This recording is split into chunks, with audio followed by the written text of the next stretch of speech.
the story of a wealthy family who lost everything, and the one son who had no choice but to keep them all together.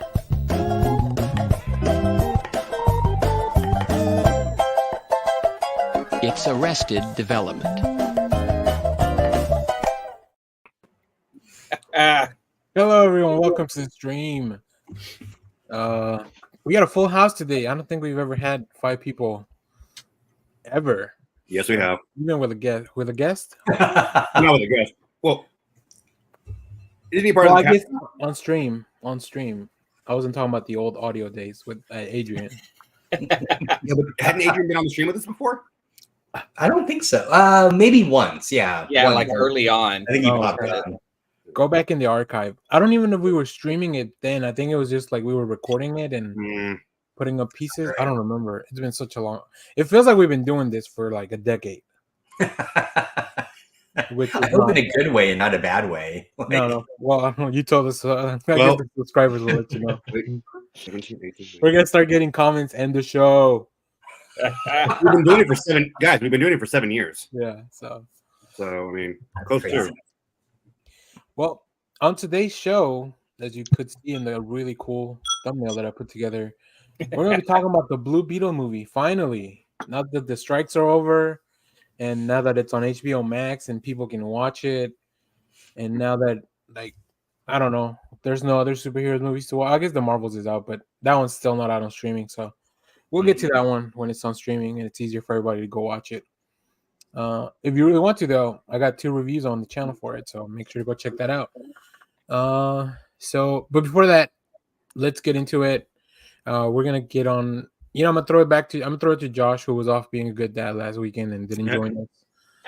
And we'll never let him live it down. No, nor should you. So, Josh, while you weren't here, what have you been doing? What you've been up to?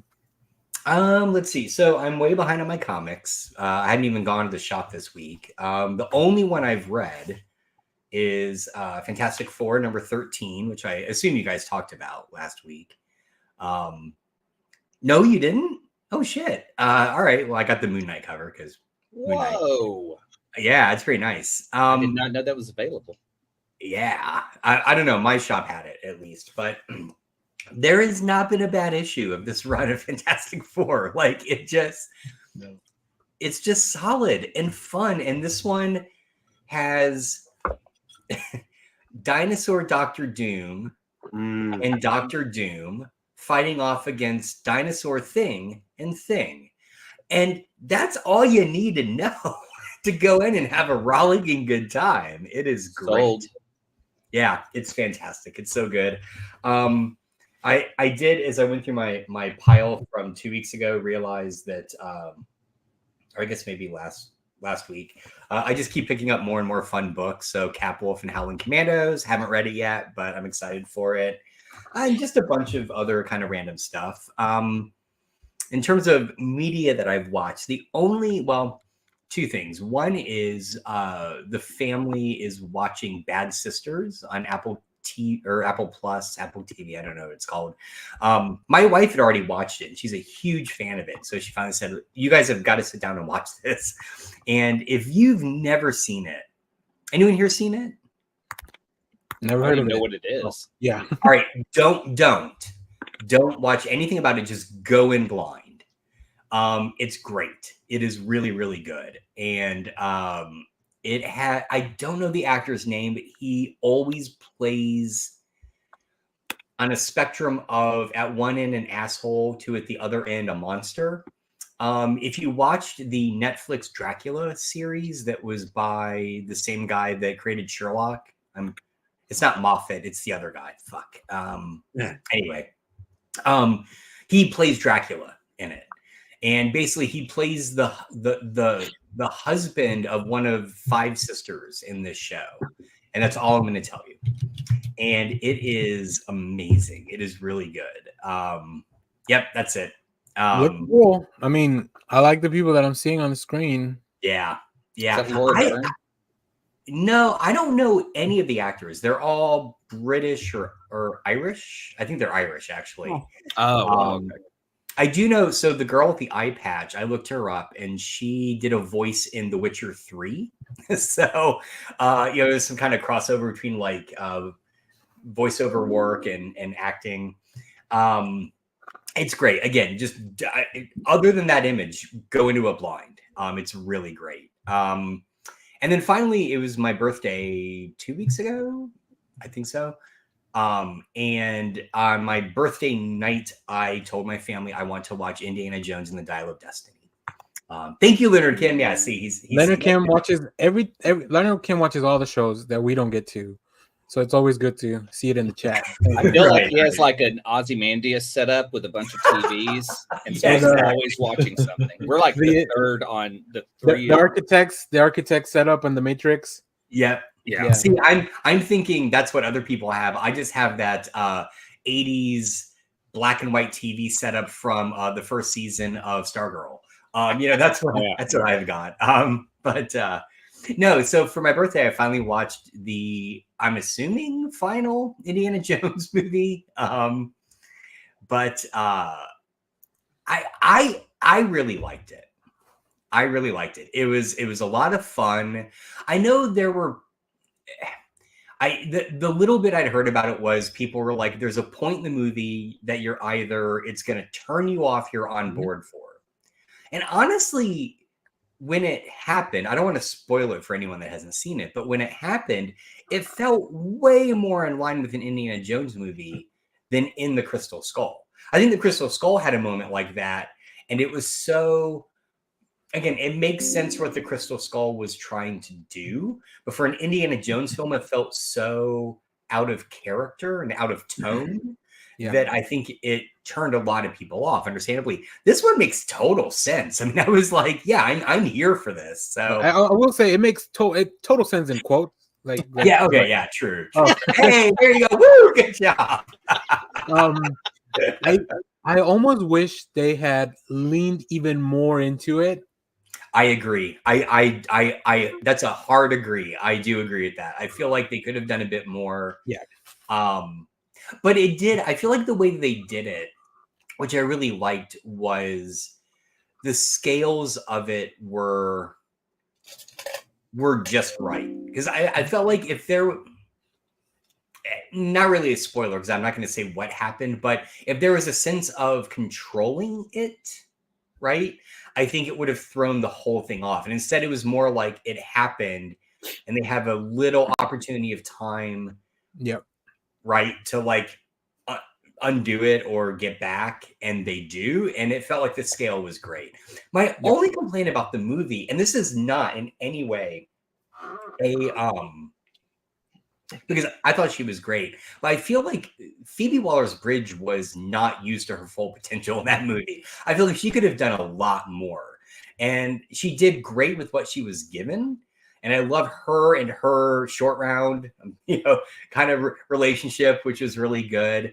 I kind of agree with the criticisms that it felt weird to introduce a new character that Indy had this long relationship with, so he could have a relationship with her, rather than it being someone that we've already met and maybe wasn't around anymore, right? Like that, I don't know.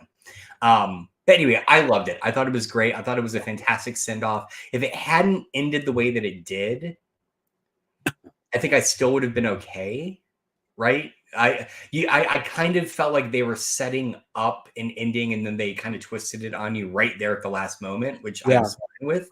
But yeah, no, it was great. I loved it. I think I said maybe the last Indy movie, and you guys all kind of shook your head. I think the best. And I'm riffing off this. The best idea I've heard is, because he's now acting again, why don't we bring in the actor that played Short Round and make him the new lead? And my idea is this: they bring him in as the head of the archive that you see at the end of the first film. And that, because he's not going to be Indiana Jones, right? He's not an archaeologist, but because he adventured with Indy, he has some knowledge of these objects that are in this archive. So, and then you pair up with Phoebe Waller-Bridge. Clay, as the archaeologist, right? I feel like the best way to take it now is do the reverse Indiana Jones. Instead of that thing belongs in a museum, he could start going through the artifacts that exist and return them to the homelands that they were stolen from. That would be the best way to expand this. That's awesome. I really like that. That's really good. Yeah. You see him like rolling a boulder back up into the trap. So he's taking the bag of sand off the thing and putting the idol back on. Wait, I'm gonna ask you to keep it clean. This is a family show, and the reverse Indiana Jones does not have any room in this show. Okay. I believe that's only legal in Amsterdam. So what is illegal over there?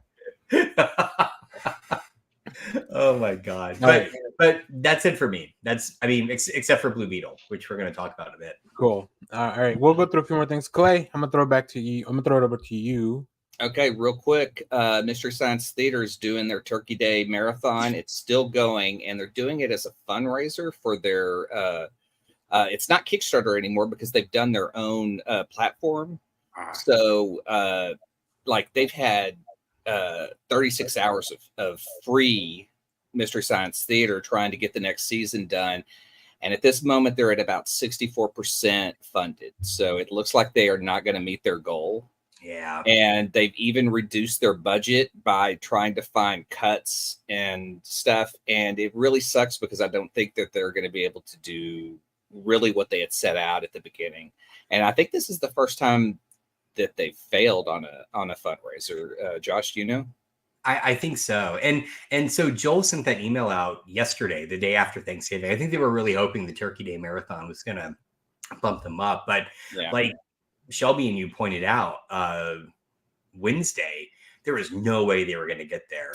And I have to say the email that Joel sent out was a little frustrating because I get it that the origins of MST3K are in the Midwest and he wanted to bring it back to the Midwest. But if all of your talent is in LA, of course it's going to be cheaper to do it in LA. Like only Joel has to fly out there at that point. I mean, I don't know.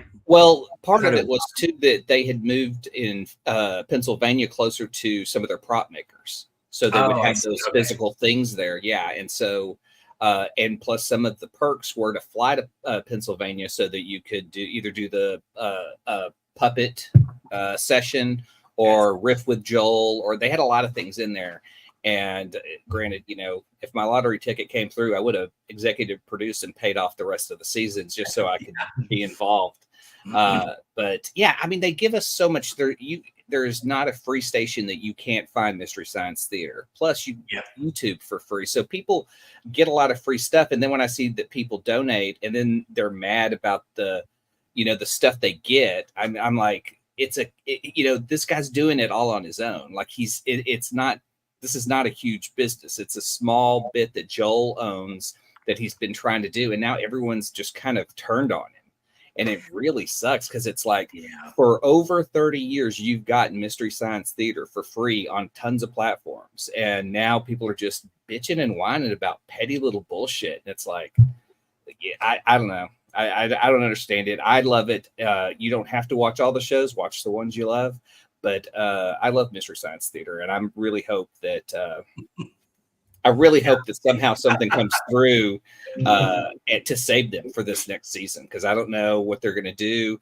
I'm pretty sure they still collect the money because this is their own platform that they're raising on. So I believe that if they had done the 4.6 million that they had asked for on Kickstarter gets such a huge chunk of that they have to actually bump it up so that they can meet their goal and pay Kickstarter. Right. So this was even a reduced version of that, but it was still like the most money they've ever asked for.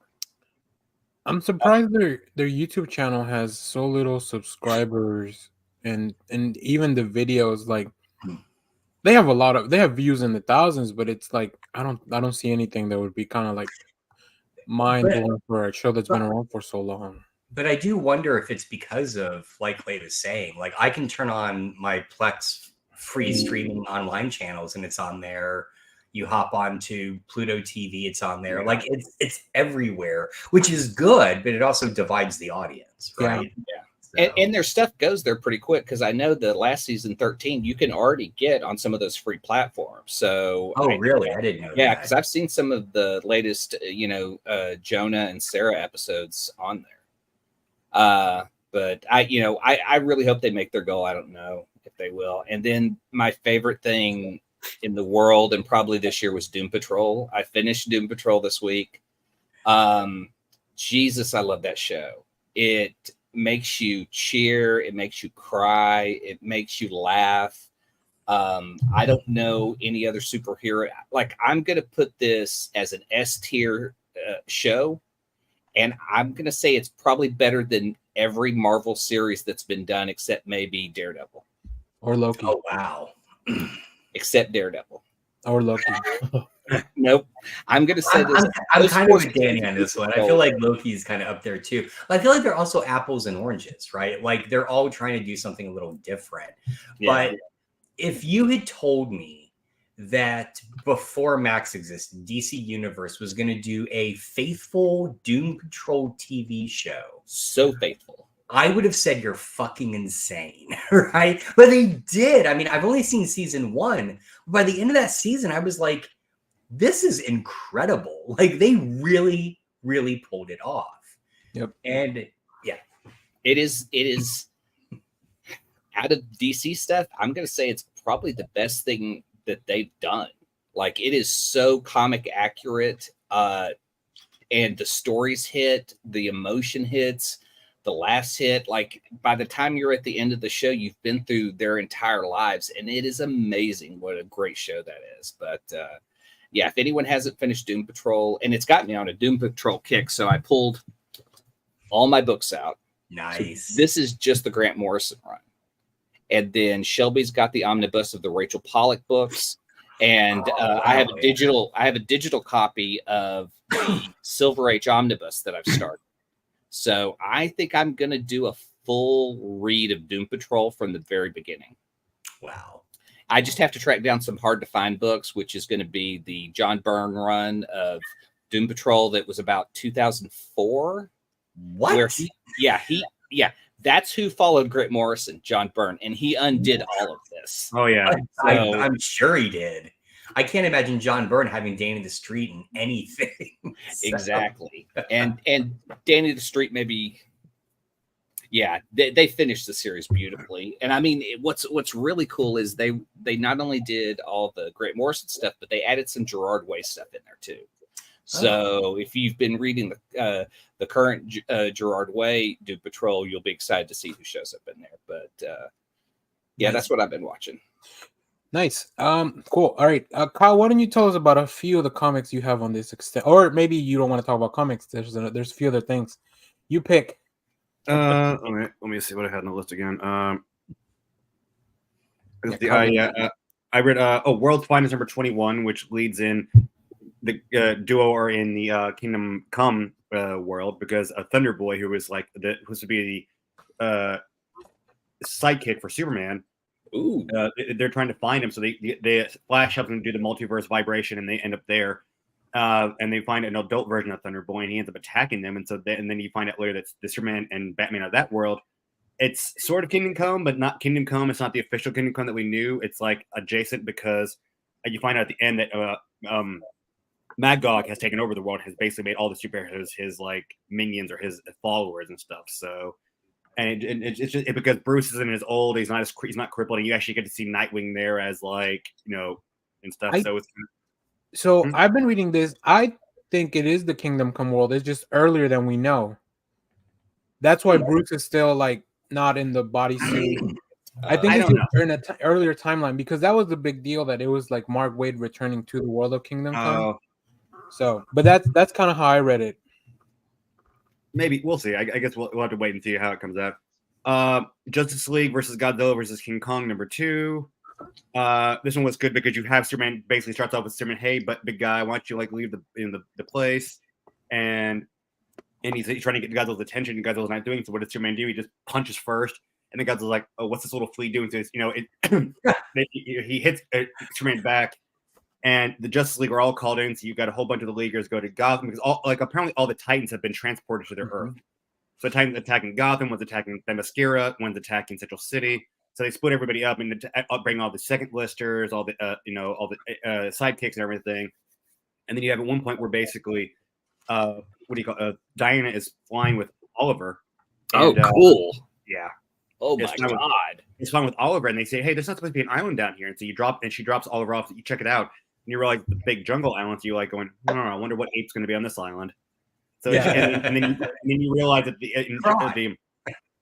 Justice League is still there, or the Legion of Doom is still there, and they're trying to figure out how they transform them. And then it's the villains, trying to take over the planet, trying to find all the stuff, but the Justice League having to take on the new Titans that are on the planet. This comic is how you use that wish stone from Wonder Woman 1984. You bring the monsters from the monster version. Toyman has the wish stone. That's right. Toyman has the wish stone. Yeah. Yeah. Which is when I was doing the review, I started with if Superman punching Godzilla in the face doesn't sell you in this comic book, I can't do I can't do it anymore.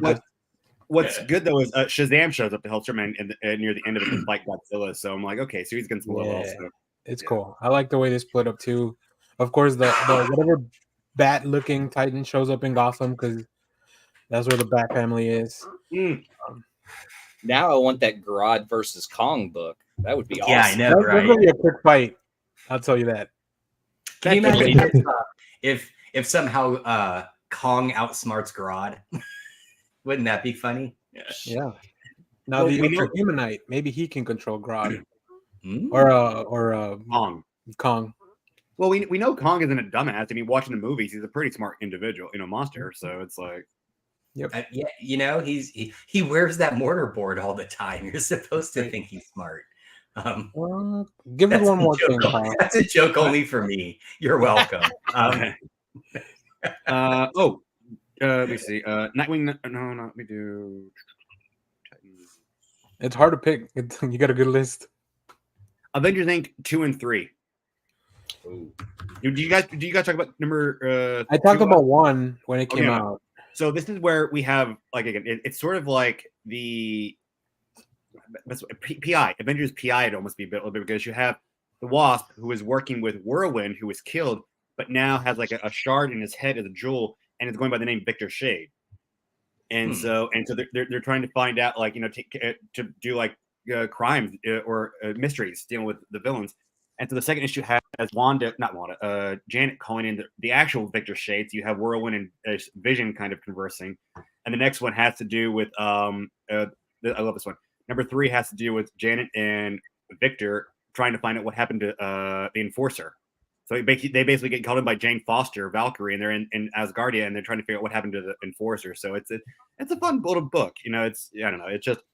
It's almost X-Files meets the Avengers. The way I had pitched it from issue 1 was like if the Avengers British show, in the world of the Marvel. So that does make sense, and it's kind of brilliant. Like I just imagine that's how Ewing pitched it too, right? So yeah, probably so. You know how everybody's making fun of the Avengers when they have the same title. That was a bad British accent. Sorry, Al Ewing. He's a great guy. He's super tall. I met him a few years ago. Oh yeah. Yeah. Anyways, is he British? He's from that side of the world for sure. Oh, okay. All right. I didn't know that. That's cool. I don't know I always forget the difference between England, Britain, the UK, whatever, So not a geography major over here. The land of fish and chips. Yeah. He's got an accent. That's all we need to know. That's right. All right, Jeff. Right. Yeah, exactly.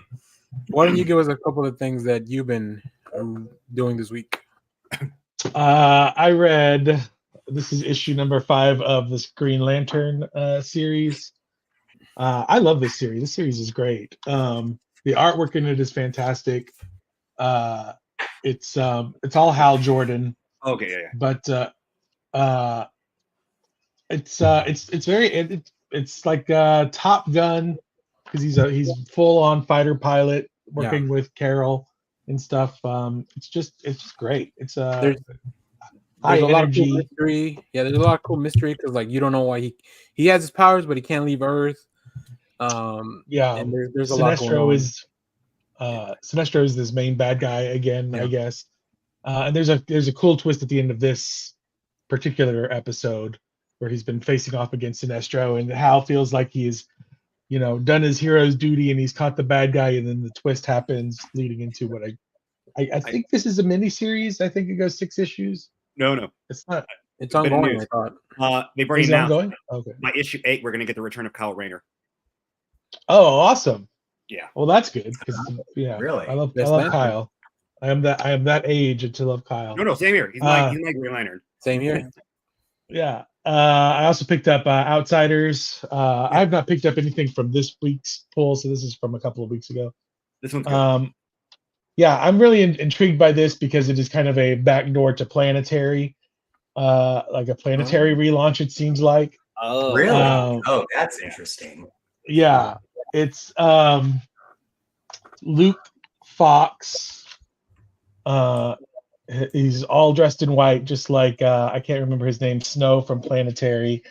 Batwoman is kind of taking the I can't remember her name from Planetary. I think it's like Jocasta. It's not Jocasta. Something Jocasta. Yeah, because I'm thinking, is that Marvel? And I'm like, no, I think That's they have Marvel. the same kind of name. Just and then they have a drums character. I think she's called the drummer, maybe. But they find the ship that the Planetary people were on. They haven't given it all away because there's still a big mystery. This is by Lansing and Kelly. They love their mystery, unfolding their mysteries as they write the story along. So I'm super intrigued. I like most of Lansing and Kelly's stuff. I was not crazy about their Captain America run, but everything else that they've written, I've really enjoyed. So I'm not crazy about their Guardians run. I'm enjoying the Groot Fall. Yeah, I like the Groot Fall stuff. Okay, maybe I have to go back and check it out again because I read the first couple and I was like, this is not the Western I was signing up for, or I've been misled. Fight. Well, I think since Root Ball is still going, we have time for it to finish and see if they can execute it. I'll probably read it once it's all done. I'll just go back through Marvel Unlimited. I can see that from the promo pictures. They did make it feel like it was going to be way more space western kind of thing, and they just kind of jumped right into the story arc of Groot Fallen. They're like, oh yeah. Also, the artist was not my favorite either. Like that can impact. Yeah, the characters look a little too cartoony, and I'm like, they're a little cartoony. That's not the feel I want for Guardians. So it may just maybe me. You need your raccoon to look real. Yeah, Alex Ross, give me a rocket raccoon. Do you want to talk about movies now, or are you gonna loop around again? Yeah, you could do let's do that. You do that, and then I'll jump into some movies, and we'll try to go back around one more. We did pretty well, at least I haven't won, but. Yeah, I watched the Treasure of the Please Don't Destroy Treasure of Foggy Mountain. These are the guys from Saturday Night Live. They do their little digital shorts. I had such a great time watching it. It's funny. It's stupid. It's a lot like if you enjoy their sketches on Saturday Night Live, or if you enjoy the stuff that they did before that when they were just doing internet comedy stuff. This is very much reminiscent of that. There's a lot of just like they're 3 friends that are losers that are having to deal with growing up into adulthood, and they decide that the only way to do it is to become rich, and so they try to go find the treasure of Foggy Mountain. Conan O'Brien plays one of their dads. There's some yeah. There's just a bunch of really funny. There's a bunch of SNL cameos in it because they're writers, obviously. It's John Goodman. John Goodman is a voiceover. Does a narrator voiceover bit. Yeah, I was hoping John Goodman was just playing his character from Kong Skull Island. Or Righteous Gemstones. Oh yeah. Yeah. So Jeff, does their humor is so, I think, perfected for such short moments and quick cuts. Does it translate into a full-length movie? It does, because they find themselves in like weird little just predicaments. Like the story kind of just drops them in these moments where they can have those quick little comedic like misunderstandings or whatever it is that they they normally fall upon. They're just the weird stuff that they do. It's good. I think I'm gonna watch this in 3-minute clips on TikTok because I'm sure it'll end up there. As it was intended. It'll work out. Yeah. You're kidding. Somewhere Christopher Nolan is dying. No, you're kidding, but like I've ended up watching a couple of movies because people would put like the best clips on TikTok. I bet these guys were maybe like, I mean, they're probably more aware of stuff like that. So if they time their little sequences perfectly, then yeah, that would. Like I just watched that some stupid chef movie, Burnt, with what's his name, Rocket, Bradley Cooper. Yeah, Leonard Bernstein. Could you imagine watching like The Godfather 2, but through TikTok clips? You'd have to watch it over the course of like a week and a half. Oh my God. My daughter has sat next to people at lunch watching all of Shrek on TikTok in like 30-second clips. But they cut out the fluff. I know. That's what they cut out the fluff of Shrek. What is fluff? Shrek does run a little long. I agree. yeah. That whole the whole sequence where he watches the video of his dead film. No, that's Interstellar. I'm sorry. Oh God! Please tell me they don't watch Interstellar on TikTok. I bet somebody has. That scene is always up there though. The one where he's just watching. Is it? Yeah. I did spend a good chunk of my week watching TikToks of what's the lady's name that retired from Walmart, Gail something or another. I'm just I'm the only one on that. Jeff, you're on a different side of TikTok than any of us that are on there. As an old man, I've never even downloaded TikTok. Yeah, I'm on the Gen Alpha TikTok. So. All right. Try to keep the heart young, people. Try to keep the heart young. Oh, is that what when apps say they're having an alpha or a beta? It doesn't refer to like app status, but generation status. The generation that's supposed to use it. Right. Yeah. I always wondered. Never mind. Ignore me. Go on. I was definitely gonna keep on trucking here. So I was like, we're doing pretty well on time, and then we got to this point. But I'm gonna talk about a few things very briefly because I guess the one, not a downside, but the one thing about making videos all week is that I'd rather you guys go watch the full videos because I've already talked about a lot of this stuff. But I do want to promote, we're going to drop a video later today for Lessons in Chemistry. This is the Brie Larson show on Apple TV Plus. It looks good. It is amazing. It's fantastic. Great. Like, it's fun to see Brie, like, oh, I can be a kick-ass Captain Marvel, but I can also just be like I'm an actor. Like I have won an Oscar, right? Let me remind you why I have an Academy Award. Yeah, right. It takes place in the 1950s and 60s, so like it's also fun to see that part of like kind of having them go back and some of the challenges with misogyny and some of the things that maybe haven't changed and stuff like that. So it's very, very interesting. It's very well done. Now, on the other side of that, Invincible season 2 part 1 just finished yesterday. So they dropped 4 episodes. They'll drop the rest of the season next year. Man, what a fun show. It is fantastic. I've read like volume 1 of the comic, but I was like, I'm just gonna watch it and then enjoy that because it is a little bit different. The cast is amazing. Like the voice performances are so much fun. So yeah, really, really good stuff. I don't know. I've watched a lot of stuff this week. And then I'll just drop 2 things real quickly because we have full reviews for the channel. But first, I watched Napoleon on, was it Tuesday night? Yeah, thoughts? On TikTok? Yeah. Well, no. I went to the theater to record it on my phone so I could put it on TikTok. Perfect. I'm doing everyone else a favor. Follow me on TikTok. You'll see, what is this movie, like 3 hours long? So yeah, expect about 500 clips. I'll cut out I do have to cut out some of the gore because TikTok takes that down. I will say I like Ridley Scott a lot. The main thing I got away from this film was that the marketing is very misleading. because I feel like they It's want. not even about Napoleon. Yeah, it's not. It's actually a Napoleon Dynamite sequel. He just really swung it on you. So Which I hated. So like I just know. yeah. so weird. So That is weird. it blows my mind that you hate. Yeah, me too. Dynamite. It's just, you what's his hate name? fun. It's John Heater with the hat on. But it's Napoleon's hair, so it just kind of like Yeah. sits sideways. You know? Yeah. I hope somebody makes that Napoleon Dynamite edit. I can't believe they didn't do that in the first one. Like you already have the name there. Yeah, true. His girlfriend should have been, or his love interest should have been Josephine. Like it was all right there. In It the was story. right there. Can we set like a subscriber goal where if we hit so many subscribers, we have to all watch Danny watch Napoleon Dynamite?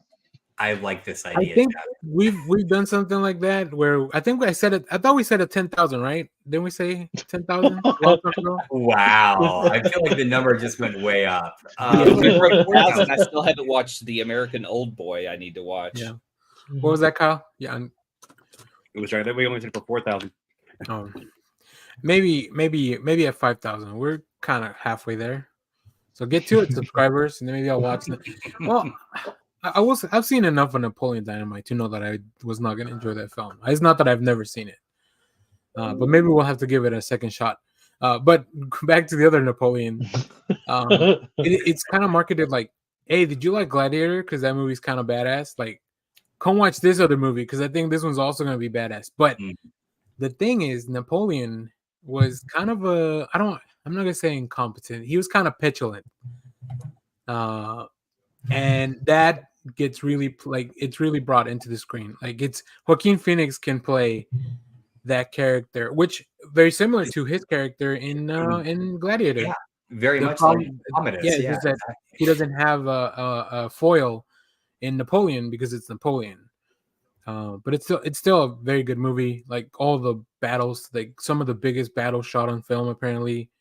So yeah, if you don't watch this in theater, it's coming to Apple TV at some point. So you guys have plenty of reasons to get Apple TV. Come on, lessons in chemistry, Napoleon. Apple doesn't, especially now deserve that your money. Netflix is raising their prices again. So None of the corporations deserve my money, but I want to watch this stuff. So Put on your pirates hats. yeah, that's right. Right, Take off your Napoleon hat and put on your Luffy hat, and that's why Hit the high that's why everybody watches these movies on TikTok now because they can. TikTok's free. that's That's right. where I'm going through my Wow. mind of scenes in The Godfather that would be on TikTok and go, you just can't do that. I mean, maybe Sonny being shot at the toll booth, but You could do up to 10 minutes now, Clay. no. And you can add like a dancing Grinch into the scene, like with a sticker or something. So if you did not like a particular scene, you can just put give them all funny faces or whatever. You can add a cool filter where they all have like wings and stuff. Yeah. I would Make have the seen movie it better. at the orange stand, and the oranges start falling, and the Grinch starts dancing. Great. Ugh. All right. I hate to admit it, but I am the guy in the Barbie movie who will talk through The Godfather. I'm sorry, I'm that guy. I will admit it because I love that movie, but shit. 10 minutes of Godfather on TikTok? Fuck. Moral of the story: never watch The Godfather with Clay unless you have questions about it.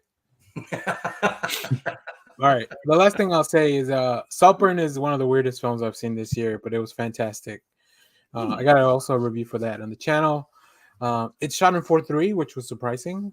Yeah. Oh. See, it's not only Zack Snyder that appreciates good ratio. I feel like Zack Snyder is like, business card says, I appreciate a good ratio. His business cards are squares. I was going to say. Well, They stick out of the wallet. They don't It's- fit right. it's the same size as a business card, but he has blacked out the edges. Like his information is only in the little card. Great. Oh, that's I'm awesome. going to have some printed up now. Yeah, yeah. Hey, Rebel Moon's coming. Let's go. All right. Josh, did you have anything else? No, that was All right, it. I'm gonna go back to Clay then. Oh, okay.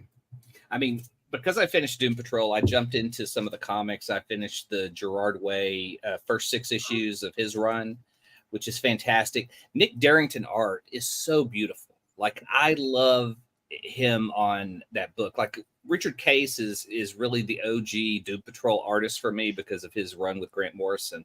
But Nick Darrington's stuff is just so pretty. I love his take on Doom Patrol. Yeah. And then it's weird because now I'm going back to Silver Age Doom Patrol and the Omnibus and reading all that stuff. And it's neat to see how Cliff is kind of transformed from the original Robot Man, who had like a moving mouth, to what he is today. The Silver Age stuff is great because it has Immortus. It has some of the villains that show up in the TV show, and they even fight today. My favorite Doom Patrol villain that shows up in any of them is always going to be Monsieur Mahala in the Brain. I mean, there's nothing better than a French talking gorilla in a beret who pushes a brain around. Oh, then you want to watch My Adventures with Superman because they showed up in that. Yeah. Yeah. In one of the best episodes of the season. I swear, if I could ever get a hold of a gorilla suit, I would cosplay as Monsieur Mahala in the Brain. I would build a brain stand. Comic wise, first issue of this is the Howard the Duck cover for Daredevil. Black suit? Black armor. No, Black armor. Black armor. Yeah. D.G. Chichester was was on the end of the run of the first volume of Daredevil where he adapted this costume. This jumps back to that time period to when Matt Murdock was dead, quote dead, and he takes up this suit of armor to fight in Hell's Kitchen. So in this issue, it's like he's found a particular time period that he wants to tell the story in, and it's when Daredevil returns to Hell's Kitchen, and Kingpin thinks he's a new, different Daredevil. Uh-huh. And we even get to meet the Gladiator who works on his costume. And of course, this is the Howard the Duck cover I got because Howard the Duck. Scotty Young cover for the She-Hulk. Fun book. She-Hulk's in a relationship with Jack of Hearts. Yeah, and so it's great to see Jack of Hearts show back up. But I guess he was in the in the first one. Yeah. And so it does a little explanation of why their relationship's a little shaky because it's almost a like Rogue Gambit type situation where they can't always touch depending on his power. Plus the other thing, Oh yeah. There's the other thing that's in here is Ben Grimm shows up. They have a fight club for some of the biggest producers in the Marvel universe, and that's just awesome to see. Titania, Absorbing Man, The Thing, She-Hulk, and then they invite Jack of Hearts to show up, so you get to see his power at work. Wait, okay, such a fun book. I thought I knew Jack of Hearts, but what the fuck is his power? He can't touch She-Hulk all the time. Radiation. It's the gamma radiation she emits. Yeah. Really? Was it always that? He has to be maxed out on his power, or he'll start to absorb hers, and then she kind of loses control of She-Hulk. Okay. Interesting. It's a very toxic relationship. Moon Knight, City of the Dead. I finished it. David Papos? Yep. So fun. I love the art in it too. The only thing that bums me out is it isn't all the same artist. I think in the third book we get a fill-in artist, so it kind of took me out of it for a minute. But Moon Knight goes to the City of the Dead to retrieve a child that's been sent there by the Jackal Gang. He fights a new they're kind of a gang that's obsessed with Anubis. And then we meet a new bad called the Jackal Knight, who turns out to be the brother of Moon Knight. And we get the first appearance of Scarlet Scarab, who is the guardian of the dead. They insert her into Moon Knight's life by saying, yeah, he had a life with her, but she's dead now. So when they meet, they reminisce a bit. So they have some history that hasn't been done in the comics yet. That's going to be great to see. If you like David Peppo, his second issue for The Devil That Wears My Face came out. Nice. 2 thumbs up for that, man. That book's awesome. But then by the end, we get to see a full-on, because he's dead, you get to see all the versions kind of come apart in the City of the Dead. So you get to see Khonshu, Mr. Knight, Moon Knight all fight in this. I mean, it weaves together old Moon Knight, new Moon Knight, and the TV show Moon Knight. So I put it as a must read if you're a Moon Knight fan. It's a great book. I love it. And let's see here. Is that all my books? Oh, and I finished up Eerie, the humble bundle that Josh got. Yeah. I still need to read that.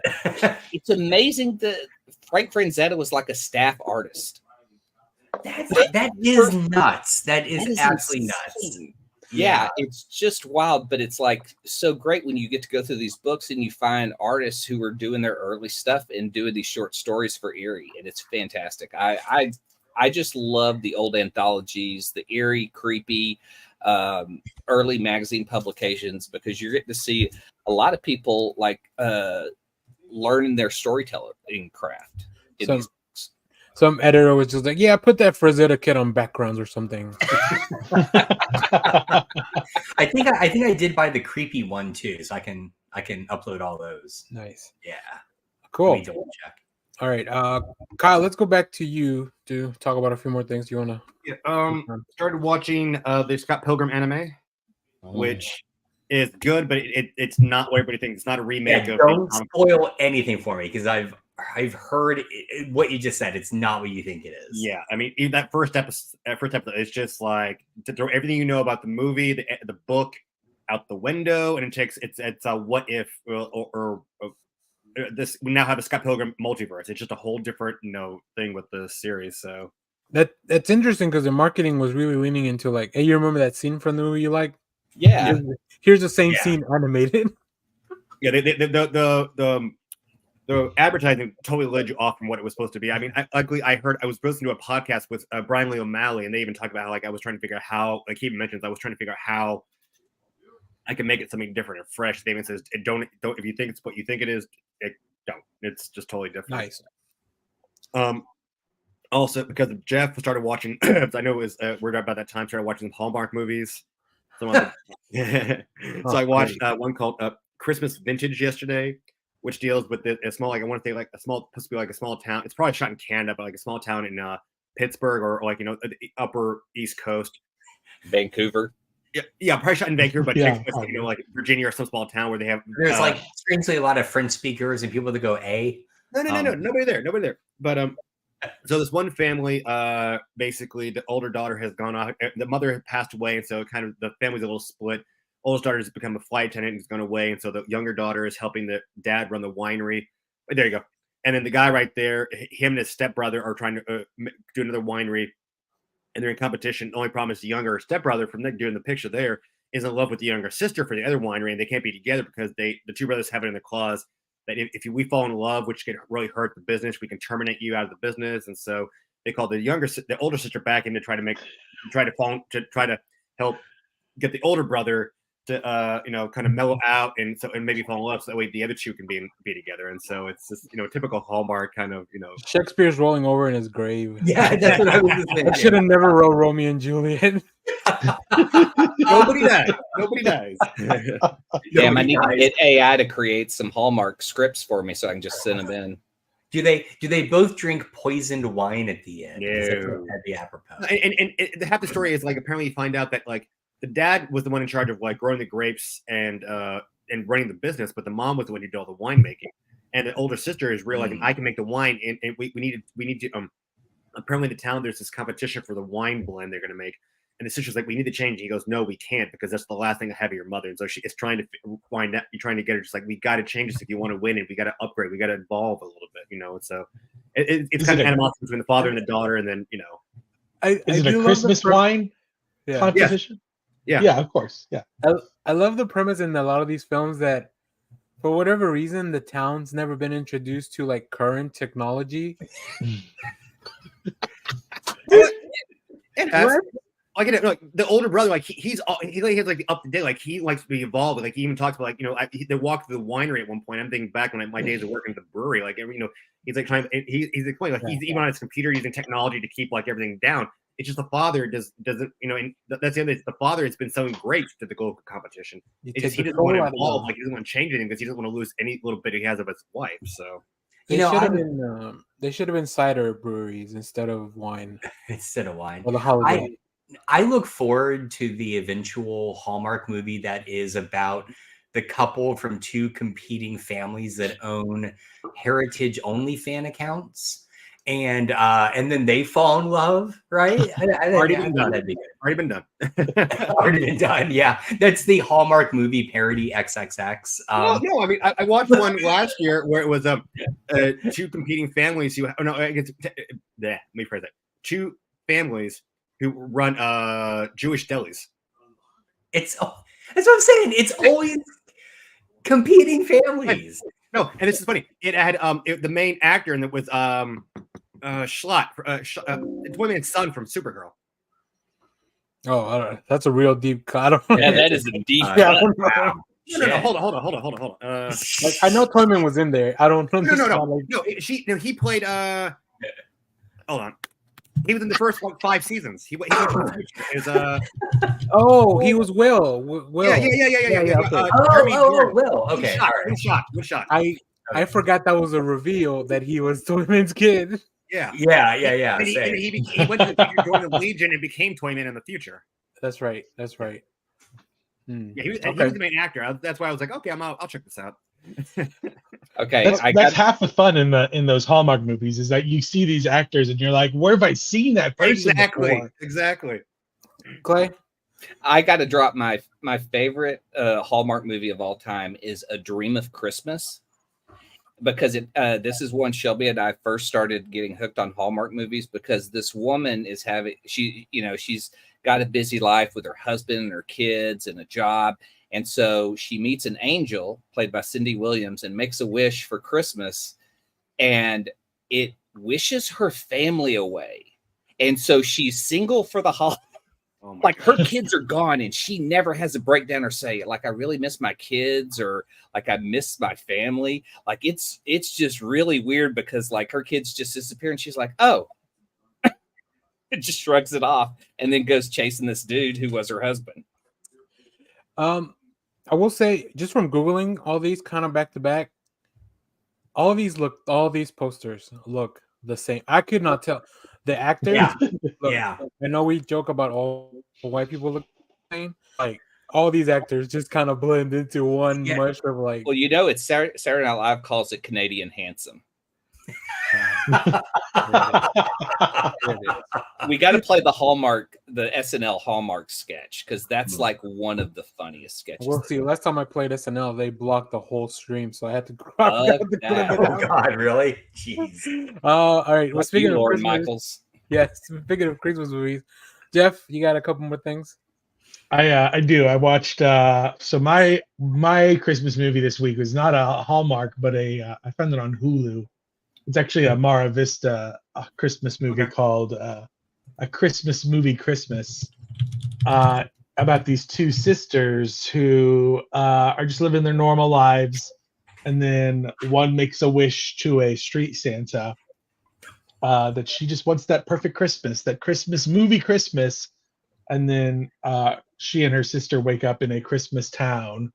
Go to sleep in their apartment they go to sleep in their apartment that has no electricity or anything. They're cold.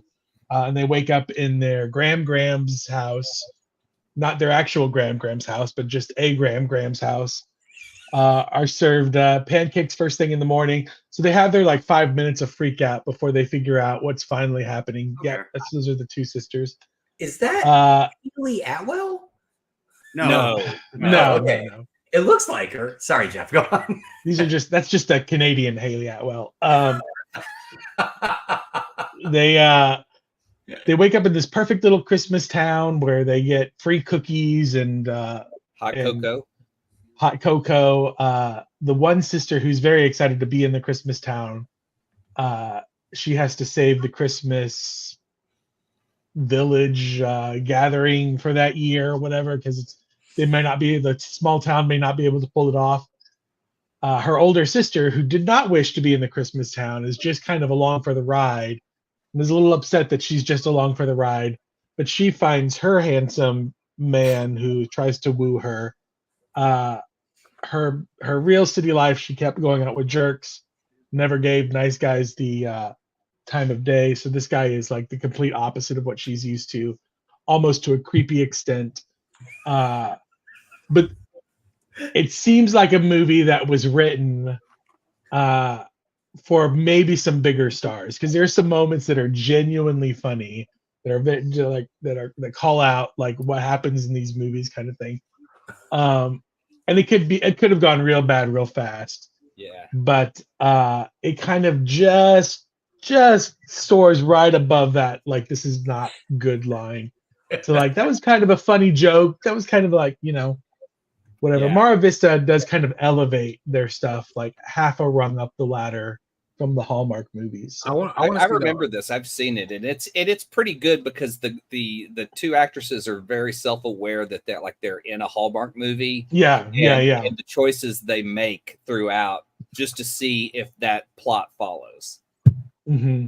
I want to see that horror version of that where they can't get back to their real life and they kill their families, and now they have to deal with that.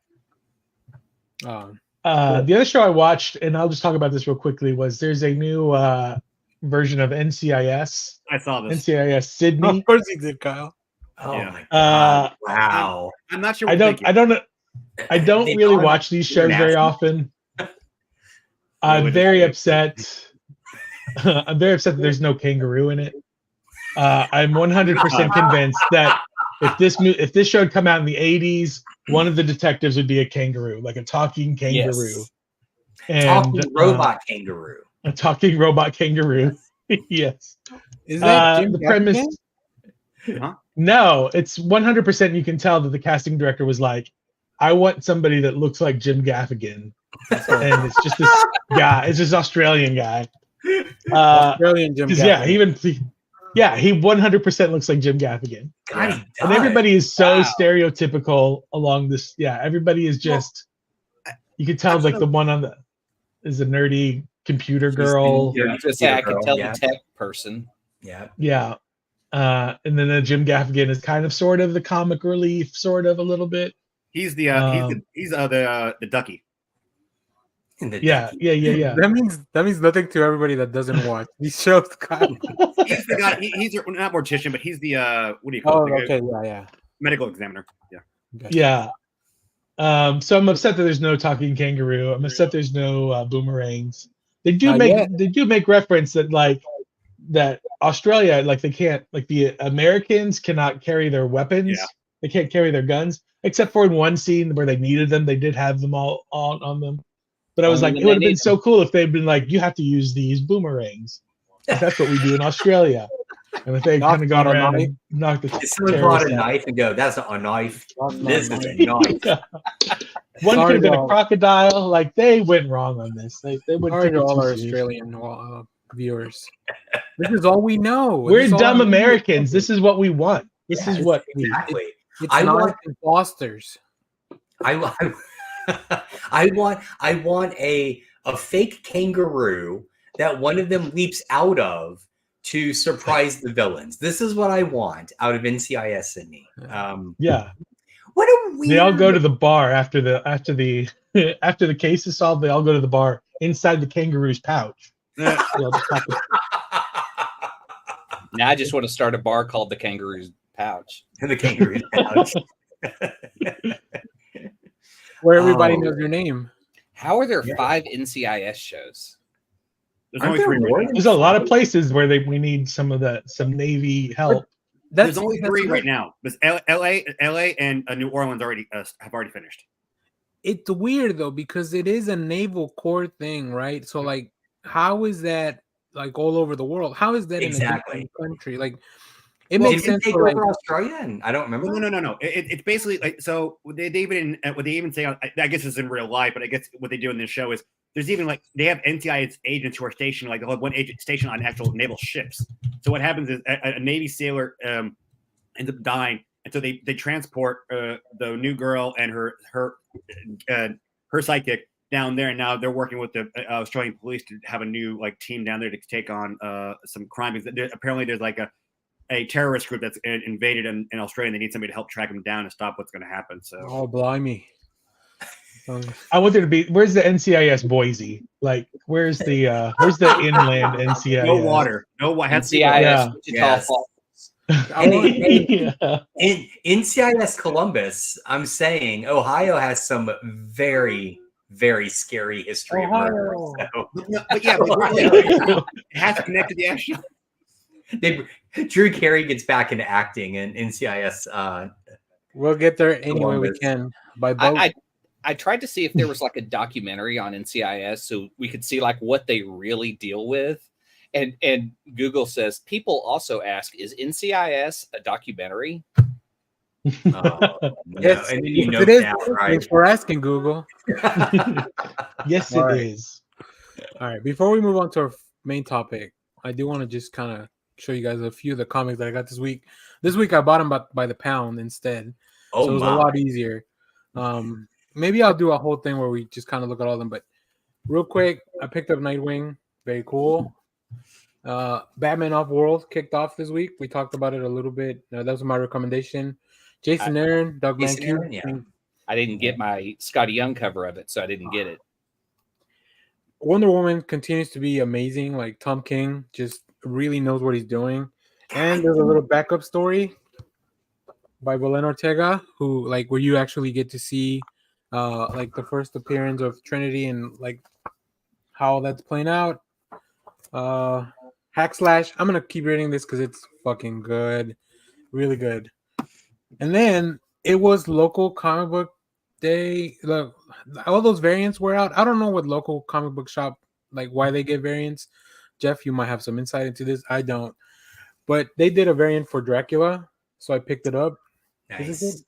Oh, this is issue 2. Yeah, I was gonna say I knew 2 came out this week. Yeah, but this is the local comic book shop variant Cool.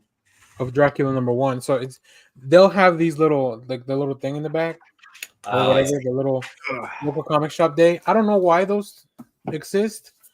So I also picked up Eden Frost. Same. I picked up a second printing of Dracula #1 because the cover was so cool. That's a good cover. Yeah.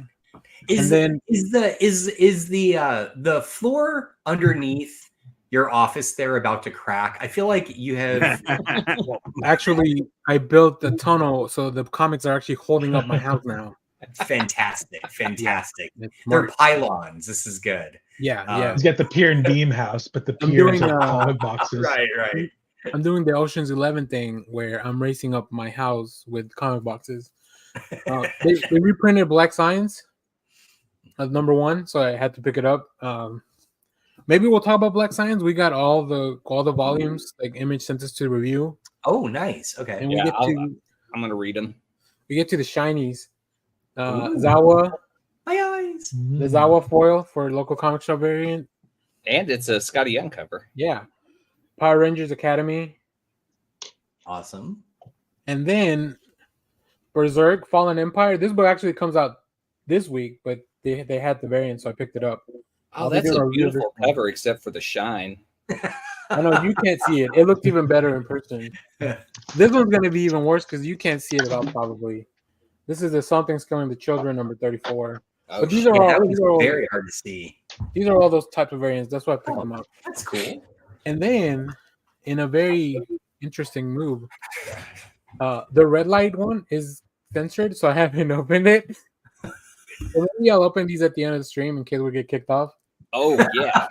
Because also, Somna, the distillery book, also had a Polybagged variant. So I've got that too. If you want me to open mine on, yeah, maybe we'll at the open end. it at the end of the stream in case we get kicked off. But I also picked up the regular cover, Becky Cloonan. Really cool stuff. We got Looks reviews like a for all. beautiful book. Yeah, reviews for a lot of that stuff in the channel. So I don't know where Jeff went. He Real quick, I put in the chat. There's a link that you might want to show for Clay. Yeah, I saw that. oh, What do we got? well, it's called here. I guess I'll just share it because it's hard to describe. It's the dumbest thing I've ever seen. The real NCIS. Yes. It lasted 2 years. Yeah, Two seasons, yeah. People just Sky want the Vision. fake the fake NCIS stories. Mm. I can imagine that they probably just go to some cities that aren't as nice as Hawaii and Sydney, and so it's just really boring, dirty, gritty crime work. Yep. Well, yep. New Orleans. So speaking of sketch covers, I just have to share these real quick. The remastered edition of Pathfinder 2nd Edition came out, and the local friendly comic store exclusive covers are these absolutely beautiful sketch covers. Those Awesome. are nice. So anyway, very cool. I'm glad I'm not the only one buying variants. No. Oh, yeah. All right.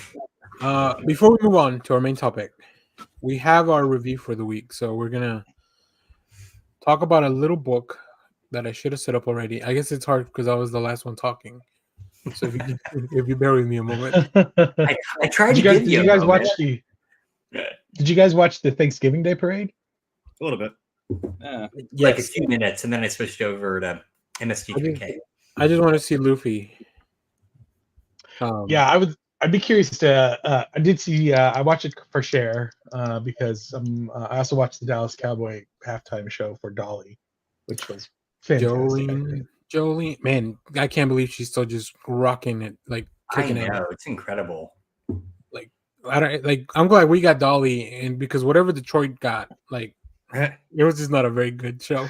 I mean, in comparison to, I guess, what they did for Dolly Parton. So, I think that the whatever the nighttime game was had like Steve Aoki doing some like hardcore like. Hey, that's what the kids like. Yep. You think the kids are at the football game? That's probably I guess not. Only if they're Swifties. That's right. Only at the Chiefs games. Yeah, only at the Chiefs games. Maybe Philadelphia games because his brother plays there too, so it's all family. All right, good. We made it. We cut enough time there. So on today's review, we're going to be talking about Barbaric, Wrong Kind of Righteous. This is a one-shot from VaultComics. If you're not familiar with the Barbaric books, they're a lot of fun. They are they do these little 3-issue series from Vault. It's kind of an adventure feel to it. It's kind of a funny, like, comedic stuff. And of course, there's a lot of gore, as you can kind of see from the cover. But let's talk about the creative team. This is by Michael Morissa created Barbaric, but this one's also co-written by Nicholas Ames, with art by Nathan Gooden, colors by Edison Roque, and letters by Jim Campbell. In this issue, this is a double-sized one-shot that introduces an all-new talking weapon, flail. Let's see. In this issue, it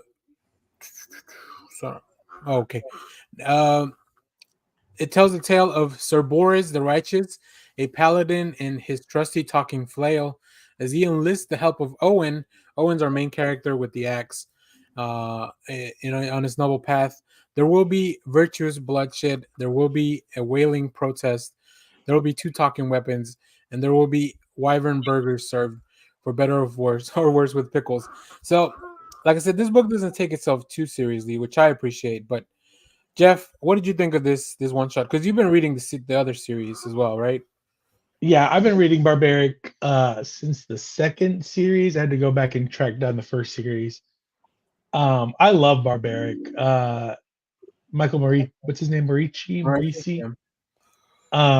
Has just been all the stories are super funny. It's about a barbarian who has enchanted axe that speaks and loves drinking blood. So the more violent the barbarian is, and the more he slashes and hacks at people, the more blood the axe gets to drink, and the axe literally gets drunk off the blood. So the more blood he drinks, the more belligerent the axe becomes as well. And it's kind of like it's like having a weird sidekick that just makes fun of you the whole time. And Owen the barbarian just like, I'm just a barbarian, just he just wants to live his life kind of thing, but he's kind of forced to do good deeds because of the axe and stuff he's that cursed, happens right? That's his curse, to carry this weapon and feed it blood, only when the axe tells him to, though.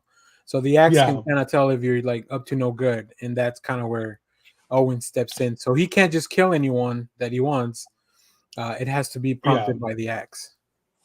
And I'm happy that they're starting to introduce more talking weapons. So in this one, they introduced the talking flail, which is a funny character. In the Queen of Swords miniseries, they have another talking sword in that one. Yeah, they've really been building out the universe for this universe over this past year. But yeah, I love all their stuff. They're super funny, violent, but not over the top. Like it's comic violence because it's barbarian. But yeah, it's just great. It's funny, very funny. yeah. I would love to see some kind of movie adaptation someday or something. I think this would be good for that. Nathan Gooden. So I'm just showing a few preview art pages, and it's just really good stuff. I love the pacing of how he's setting up the scene. This is an action page. This is just like a bit of a sit. This is the sitcom part of the comic book, which I really enjoy, where they're just sitting around like, where's my burger? And then she finally brings it out, and they're like, oh, but it's got pickles in it. So like, send it back, bring me the right one. And I love these panels here where like you kind of zoom in on the waitress in Owen's face, and Soren and the axe are just kind of like, it's kind of, when you go to a restaurant and somebody gets something wrong in their order, and everybody's kind of awkward, like, well, can I eat? Like, I got my food, or like, stuff like that. So, but we're introduced to the paladin. Here you can see the flail, and they don't really hold back on the violence in these books either. Like, it's pretty much very much out there. But I like that we get to kind of see the story of the paladin too. And then I have one last page. Like, that's what I wanted you to bring up. Yeah. It just looks so cool. Like, it's such a good way to kind of display the reaction of Owen, and like, you see this guy's getting cut in half, and you just kind of see the guts out there. But in the meanwhile, you see all the panels with the full action behind. So I don't know, stuff like that.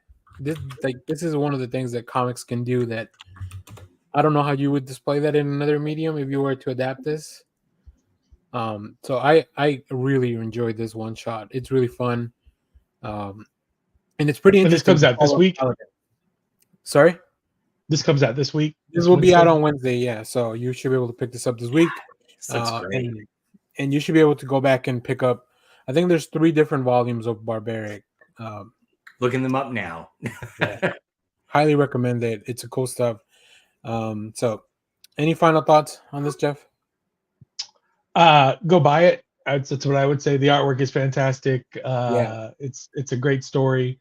I don't think you need to read the first, like, it doesn't, it's not a super high bar of like jumping into, like, if you're what we told you now, like they even kind of get into it in the thing that they do enough exposition to be like, for you to piece together, like, oh, Owen's also cursed and he has to, work with the axe or whatever. I think Soren's not a big part of this one. I feel like she's kind of helping at some points, but this is really more about Owen and the paladin and the people with. So Soren is the witch. I guess she's a witch. Yeah. So, and of course, Vault always has really cool variants, including a Berserk homage. Which I see that. So, yeah, Vault knows what they're doing. So that was fun. Go check that out. So, all right, cool. Now we're gonna be moving into our main topic. We're gonna be talking about the Blue Beetle movie. So spoilers ahead if you haven't seen Blue Beetle. I'm sorry. I'm sorry. It's on HBO Max. You've had enough time, I think. Yeah, it is on HBO Max now, which is cool. I'm glad that they put it out there. So we're gonna be talking about a few different things. I guess we're gonna break it up into a few different things. We're gonna talk about the story, the actors and the performances, the direction and the look of the film, and then we're also gonna talk about how good of an adaptation this is of some of the Blue Beetle comics that we've read. So let's kick it off. Well, Josh, you're on the first chair for some reason. I don't know how you ended up there. What do you think? I guess we'll do real quick overall, like just quick thoughts on that, and then we'll dive into the specifics. Josh, what did you think overall of the film? Loved it. You're gonna kill me for saying this. These non-Snyder DCEU movies are just fun. The Flash was fun. Blue Beetle was hella fun. My daughter and I laughed throughout the whole thing. It's great, and it's very heartfelt.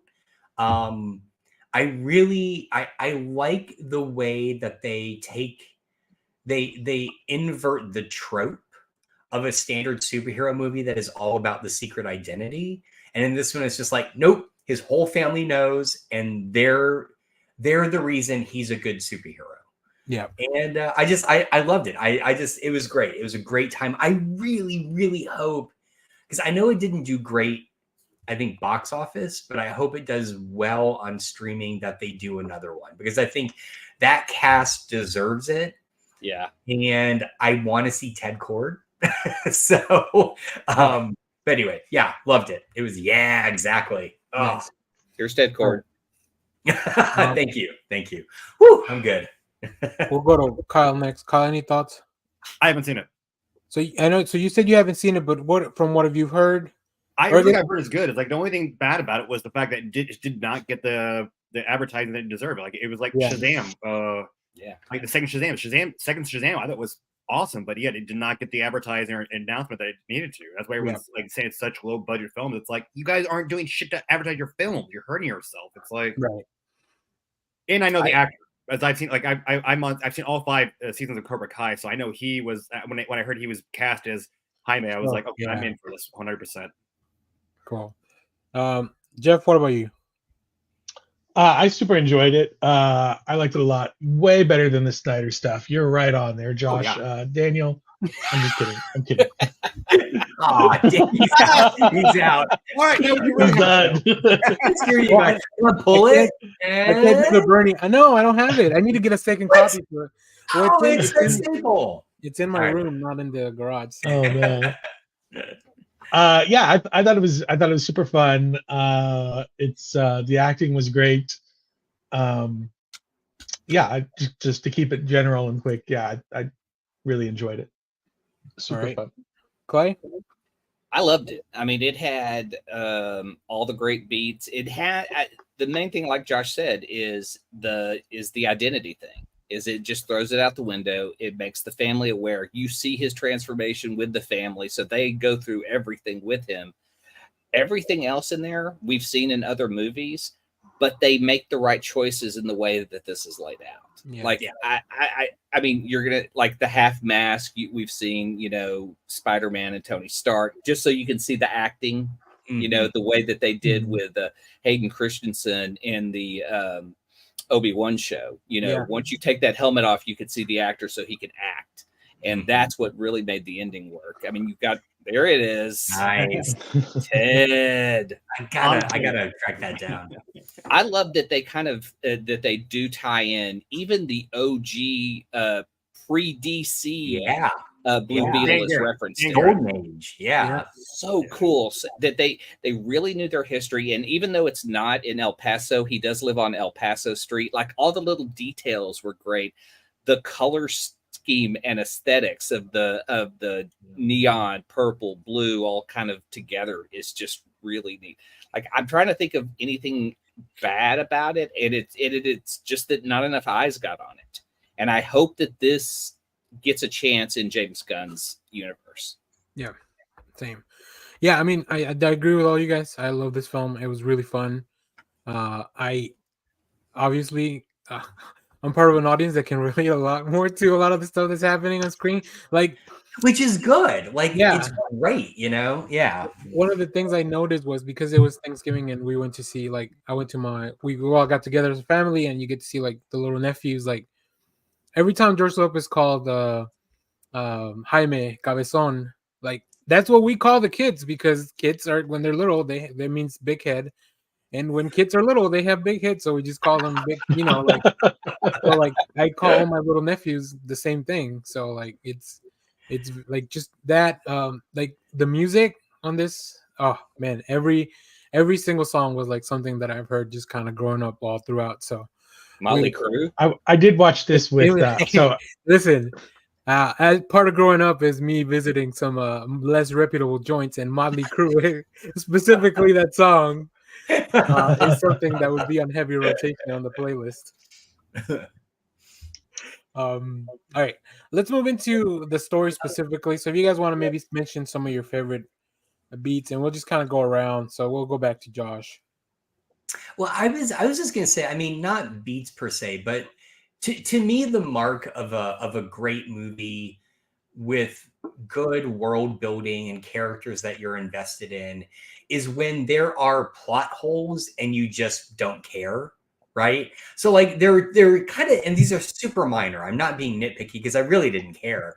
But like one is at the beginning when Jenny lifts I don't know his character's name, Sanchez Guillermo, when she lifts his badge, right? That's not his name. I know, fuck. It's Sanchez.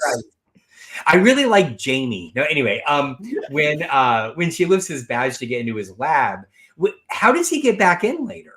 Right. So that's one, and the other one is why at the end can Jaime not fly to the ship? Like that made no sense to me. Like, well, they said wing damage at one point. Oh, like okay, all right. So it is kind of explained. Okay, Yeah. but anyway, but like we run out of juice. Yeah, okay. So those are two minor, like weird plot things. I was like, I don't understand, but I don't fucking care. It's a great movie. It's a lot of fun. All the characters are wonderful. I mean, they're the only. Well, we'll get to the actors in a minute. Let's see. Plot points. I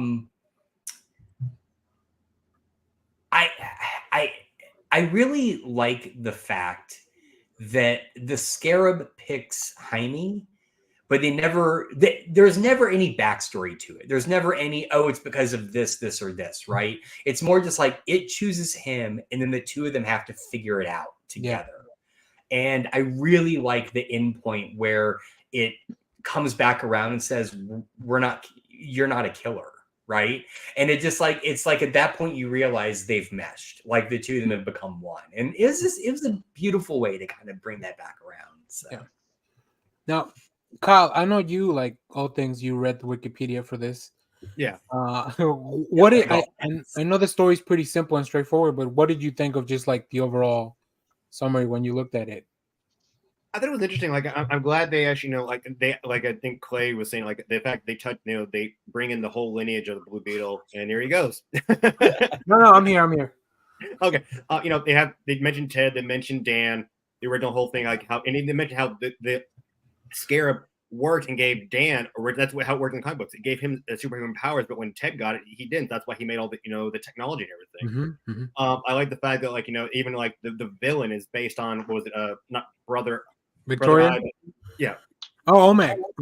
Yeah. It was Omac, and based on that kind of stuff. So I was like, they were tying all this other stuff in there. So it's like, it was nice, and and I don't know. It for me, even with the clips I've watched on YouTube, it felt like they stayed true to like them trying to be like very DC instead of trying to make their own little thing of it. So nice. Yeah, cool. Jeff. Yeah, plot wise, I mean, it's a very basic kind of superhero story. I enjoyed I really enjoyed Susan Sarandon's like she plays a great bad guy, I enjoyed the Jaime's kind of maturation throughout the league. With my roommates, and so they were like, "Is this a Marvel movie? Are you sure this?" Sorry, did you guys hear that? I cut out a little bit. Can you repeat that? Yeah, sorry. Can you repeat that last part? Oh, I don't even remember what I said. I just I was like, I enjoyed Jaime's maturation process throughout the movie, and that it's just, it doesn't take itself too seriously, right? Really, is that cool. Clay. My favorite story point is the fact that they shit on Reagan in this movie. I loved that. They did, yeah. It was so good because, like, if you go through those scenes and you see the subtitles, it has Reagan speaking as all the fucking shit he did down there. Yeah. And other than that, like, I mean, it is a pretty basic origin story, but it drops little. Like, if you're a super fan like we are, the nuggets in it, like, it hints at who Ted Kord's wife is, that she's Brazilian and she's passed away. Does anyone else think it's Fire?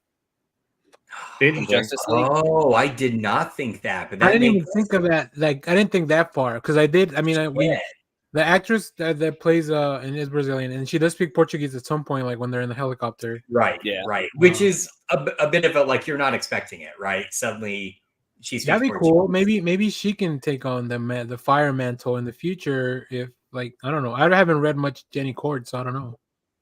Yeah, it's just all the, like, I loved George Lopez also being very technically minded. Like, he's also part of that tech world, so he can also kind of, like, it makes me want a sequel because, I mean, shit, what if we get to that point, we get to see Fire come back?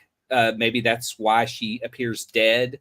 At the end credit scene, we get word from Ted Kord that he's alive and he's looking for his daughter. Well, there it is. I want the more of the background story on the grandmother because she was. Oh yeah, yeah, I know, she's amazing.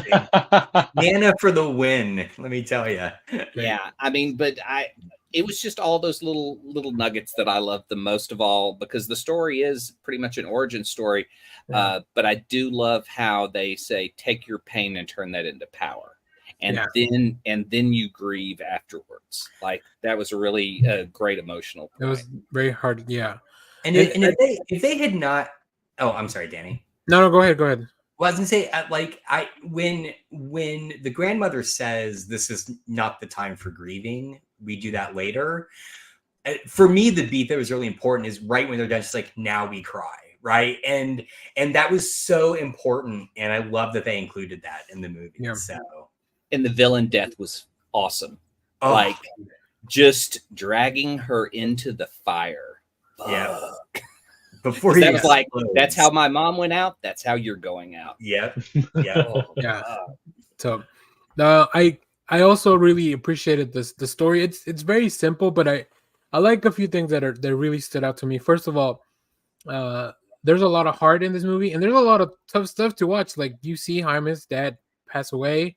Yeah. And like how they, like, that was rough to watch. Yeah. Like, I also really think it's interesting how the story kind of inverts, where instead of Jaime having to rescue his family, they have to rescue him and kind of get all the resources. Like,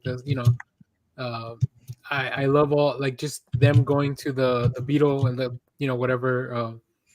So it's really fun. Like, there's a lot of fun here, but there's also a lot of heart. The moment when Jaime reconnects with his dad via the Beetle, and leading up to the touching of their fingers as well, like, and getting his powers back. I just want to give props to, like, one other thing that stood out to me in this is, and I was kind of shocked to read this was supposed to go straight to streaming. It was going to be a Max, and then they released it in the theater.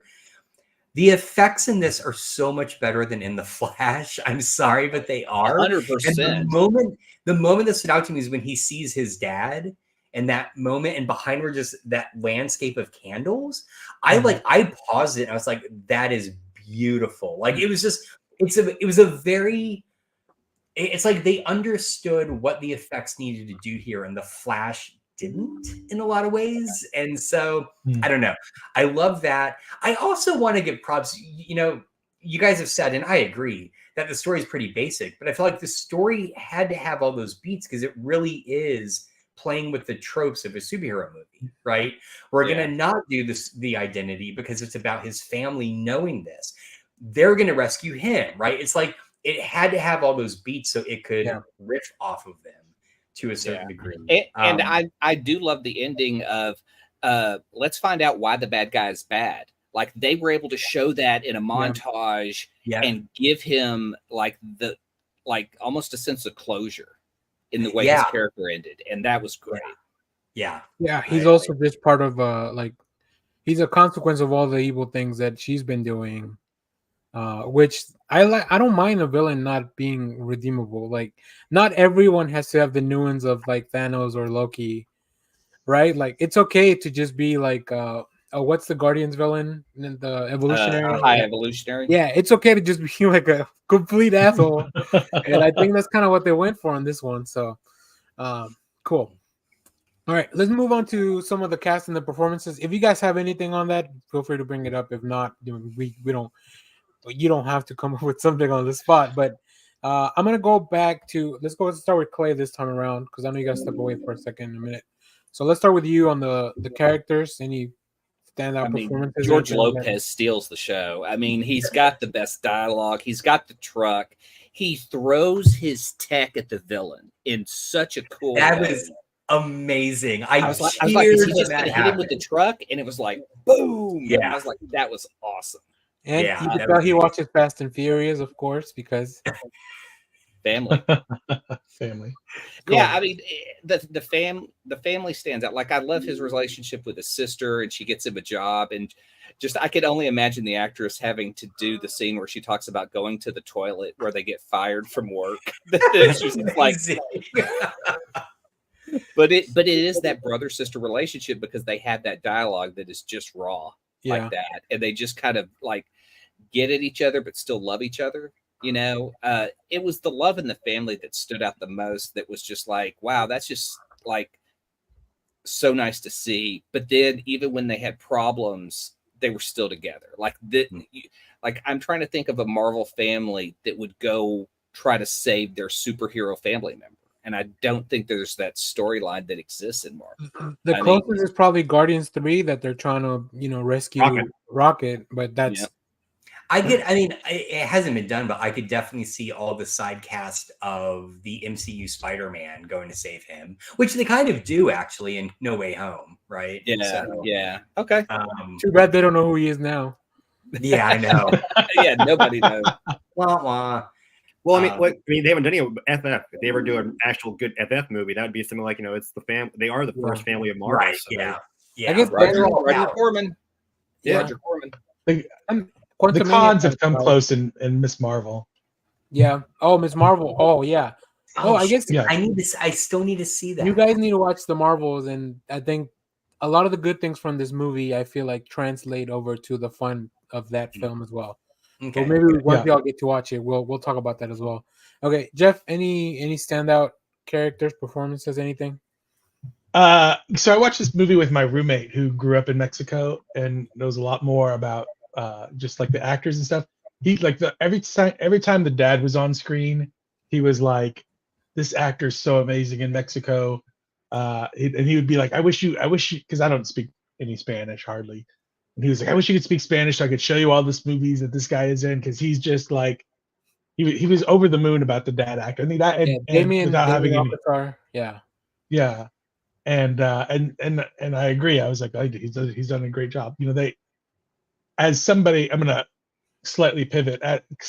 I grew up. My parents raised me to be as white as possible because they didn't want me getting picked on. And there wasn't a lot of like great representation like as I was growing up. So it was refreshing to see a movie like this. When they say representation matters, and that whole family dynamic. In that, I did grow up with that kind of family dynamic, but they were just like, learn to speak English. Watch G.I. Joes and your Transformers, and that's how I got to being me today. But I do appreciate this kind of movie for younger folks who are of Hispanic descent or whatever, getting to see this, a positive family dynamic where they were every single one. I'm not a big Pez fan, honestly. He's a little obnoxious for me, but I did enjoy him a little bit in this movie. All the casting was great. Is it because he called Batman a fascist? Yeah, 100%. I was like, out of here, Lopez. You and your stolen jokes. Oh, hey, whoa. That's a deep cut. And Susan Sarandon, like, to go back, she could be very scary when she needs to be. And I'll just end that one. She has like there was a scene where she grabbed something and I was like, oh, her hands look disgusting. I think that was makeup, but whatever. Anyway. Kyle, I'm gonna ask you a different question. Yeah. What do you think? Like, so Solo Madureña from Cobra Kai. Yeah. What do you think he brings to that show that makes it like that popular? Because I think that show, like, not everyone is on board with Cobra Kai, but the people that love that show, like, they really love that show. Yeah. Well, he's also a young actor. He's also bringing the youth part of it too. It's not, he shows he can do action. He shows he can do humor. It's also the relationship he did with him. He makes bonds with both with Johnny and Daniel in the series. He becomes both their protege. And so it's like he works so well. And so bringing him into the role of unknown, like at the very beginning, he's a kid who gets picked on. Like he wants more. So he meets Johnny and kind of gets down the road of Cobra Kai level a bit, but then he ends up, and dating his daughter, and he has a fall, and then by the second season, he ends up gets kicked off the stairwell and ends up almost breaking his back until Johnny helps him recoup, and then he has a redemption arc where he trains with Daniel, gets back with his daughter, and then he's having to go back and forth between Daniel and Johnny, and then until they merged all together. So he has like this. It was kind of like this, like he starts off like I want more in my life. I graduated college, I want more, and ends up finding the scarab, and then eventually becomes the hero like out of this kind of story arc. So it's like. He was fresh off. I think it was really fresh. I think Cobra Kai was his first thing, and he comes off in 5 seasons. Yeah, 5 years of stuff, and now he's getting a little bit more notoriety. But it was because they showed how well he can act in that TV series. That I think he brought not just the nerd culture, but just the youth culture, a new fresh aspect for the film. Yeah, if you go back to watch the YouTube season, which is the first one, like he's a like a little boy, like pretty much like. So yeah. I mean, he gets he's a little like he goes from getting his ass handed to him every damn time to becoming a little bitch at the end of the first season because of how much he thinks. He thinks that like Johnny's son is taking the daughter away from him, so he just goes, "We're gonna go." It's no mercy. I'm gonna kick this guy's ass in the tournament. Yeah. Like I'm gonna be a badass. So cool. All right, Josh. What about you? What's your favorite? I mean, the whole cast is incredible. There was not a bad actor in it. I do want to bounce off of what Jeff said. The thing I liked about Sarandon as the villain is she says rather than doing, and that somehow made her scarier, right? Whenever she just very casual is like, and when you're done, kill them, right? Like there's that, like that kind of, that makes her scary. That makes her a villain. It's not that she's like shooting someone or something, right? It's like it's that type of power and authority. Yeah. She was great. I've never seen, because I haven't seen Cobra Kai, but the actor that played Jaime is just fantastic, and I know he was really invested in this role, and so I really do hope they bring it back. So he gets to continue it and play it again. I just want to give props to, this kind of goes beyond the cast, but to the director and the writer for the fact that I feel like there are so many scenes like when we get the backstory of Carpaxa and tying that to like the Reagan administration, or when he gets his powers. And I read somewhere that the director described it as like Cronenberg for kids. I mean, there are moments where I feel like the studio could have come back and said, this is too much, you've got to dilute this. And I don't know if maybe they did and they refused, or the studio just didn't care, but they don't back down on some stuff, or like even the dad dying, right? Like they don't back down on some stuff. And I think it really gives this movie more weight and gravitas in a film that is overwhelmingly fun. I mean, it does a really, really good job. And I just want to give it props for that. So nice. I mean, I think anytime the dad had a scene with Jaime, I think those were very cool. Like they work so well together, as like when they're all together, like when they go to the restaurant at first to eat tacos and they're like, they got to fill in Jaime on all the stuff.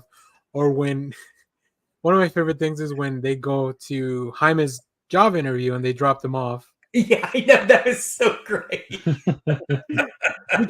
because it is like that. Sometimes, like, if it's your first day of college, like your whole family wants to take you over there because nobody's ever been to college. Like that a lot of that stuff I just found very relatable. Also, I think so Becky G voiced Kaji, the bug, the beetle. Okay. I think she was I great. Didn't know who that was. You might have seen her. I think she's a musician, but you might have seen her in Power Rangers 2017. She was the Yellow Ranger Oh Did you see yeah, that film? yeah. If you haven't seen that film, I think I really like that movie. That's all right. too. That's all right. Yeah. But yeah, so I think she was great. I love that Kaji speaks Spanish. That's like because she as the more she fuses with Jaime and the more their bond gets they build that relationship. Like of course the bug would learn Spanish because Jaime speaks Spanish. So like that like all that stuff plays out very well. And yeah, I mean Susan Sarandon, holy shit, like she's just evil, like especially in the flashbacks, like they do very subtle things to hint at how messed up she is of a human. Also, the fact that they just like openly shooting at their knees, like when she escapes the first time, they're just Yeah. shooting at her. Like it's not even like they don't even never mention like these are rubber bullets or like Right. Yeah. No, whatever. Like it's just like they're just shooting. So they're just trying to take and then her out. I like George Lopez, unlike Jeff, so no big issues there. Even if I can see how certain parts of the population would see Batman as a fascist in the DC world. I Because think sometimes he just goes to be criminals, right, for no reason. Yeah, I feel like Going back think to that- I was going to sorry. say, going back to SNL. Have you seen that SNL sketch, the Thanksgiving sketch, where Bruce Wayne is giving out all the turkeys for free? Yeah, and like all the people are complaining about how fascisty Batman is because he just goes. They're like, "Thanks for the free turkey, Mr. Wayne." Yeah. Josh, You know, you were saying? Well, I was gonna say, like, I feel like that line had to be in there, right? But it plays with George Lopez because they clearly set him up as like the conspiracy theory kind of person, who's very, very left wing, which is good. But he's a Green Arrow guy. Yeah, right. Yeah, exactly. But yeah, I feel like it was funny. Like afterwards, I was thinking if they had cast Lopez as the father, that would not have worked. Right? He needed that kind of character to just be able to just like totally like riff and you're crazy, not in a bad way, chew the scenery, So crazy Uncle Qui-Gon, Yeah. So cool. All right. Let's real quick touch on some of and Josh has already talked about this a little bit. I'll start with some of the look and the direction. I think I'm glad they chose to do a practical suit. You can tell like it's there. I think sometimes they over rely on some of the CG, and we've seen some of that stuff. Sometimes it doesn't look natural or real, but every time Jaime is in the suit, like it just like it looks like he's living in it. I think also the transformation's really cool. Like when he puts it on, although it must be hell on a clothing budget for Jaime. Yeah, I know. Yeah, that's what my wife said. She was like, kind of watching in the background. She's like, "That poor dude's got to get clothes every time." I was like, "Yeah, it's just he's hanging dong whenever he takes it off." Yeah, so. he needs like Spider-Man to find how Spider-Man leaves his clothes in a little backpack all over the city. Yeah, exactly. Or he needs that chewing gum. He'll just leave his clothes in the chewing gum and throw it yeah. So, but I thought that looked really cool. Anytime the first scene of Jaime flying up into space, I know you guys don't like Zack Snyder, but very reminiscent of the first time Superman and Men of Steel went into space and like fully realized like the grandness of it and like how they're both kind of like amazed by it. So but it was done right, not by Snyder though. And that was done by a good director. Man of Steel is my. If you made me watch a Snyder movie, I'm going to pick Man of Steel. Okay, I'll put it that way. Not the Guardians of Gahul. No. Hey, people love that film. It's not my cup of tea, but I have heard others who like that film too. But no. All right, Josh, I'll throw it back to you. Did you have anything else about the look or the direction? I know you talked a little bit about it when you were talking about the performances. I feel like they set a design aesthetic and stuck with it, and it worked really well. I did wonder. I know the suit is practical, but I felt like the face mask reminded me a lot of like Deadpool, and I wondered when he's in the mask, is it CGI? Because like when the eyes would like expand and stuff, like I bet he's got something on because it does. The one thing about practical suits is that the head sometimes looks a little bit bigger than out of proportion. Right. No, that makes I sense. bet he was wearing something like a helmet or something that they definitely did some CGI stuff over it. Okay. But I'll no, have it to was look at the behind the scenes. and I want to give credit. I think I've said this before on the show. I've never liked this version of the Blue Beetle costume, but this movie convinced me. Like somehow seeing it in action and seeing it as a practical, I was like, okay, I get it now, you know? So yeah. Jeff? I was working on something down here. What were we talking about? Just if you have anything on the direction, the direction or the look of the show, or the look of the movie, anything you want to point out? Oh, I love. Sorry, guys. I loved all the neon, the city, the whatever I forget what the city is called, but a completely different look from anything we've ever seen. We see a lot of. I feel like a lot of the DC stuff films in Chicago, so it all looks like Chicago. So this was very much a. I don't know how much where they filmed it or how much they kind of went back in and added CGI for all the colors and stuff, but I loved that it was a completely different environment that we were in. Yeah, I think without it being, I mean, like it was still on Earth, obviously. From the credits, I think they filmed a lot in Puerto Rico. Okay, okay. Puerto Rico, El Paso, and Decatur, Georgia. Oh, they actually did film in El Paso. All right, because it looked like the Florida Keys to me, and I know they described it as the Keys at one point. Yeah. So. Okay. Cool. Clay, now that you're back, did you have anything on the direction or the look or anything you want? Anything that stood out? I mean, you could see color everywhere. That was what was so cool. Is even when you're in Cord Industries, yeah, Snyder. Sorry, go ahead. there was light emitting from doorways and elevators and stuff that even gave the feel like that all that purple was what that building was. Yeah. The shots were fantastic. The CGI was perfect. I mean, I'm trying to think of a bad CGI shot in the whole movie that kind of took me out of it, and I don't think there was one. No, they very smartly did the last fight at night to really hide some of that.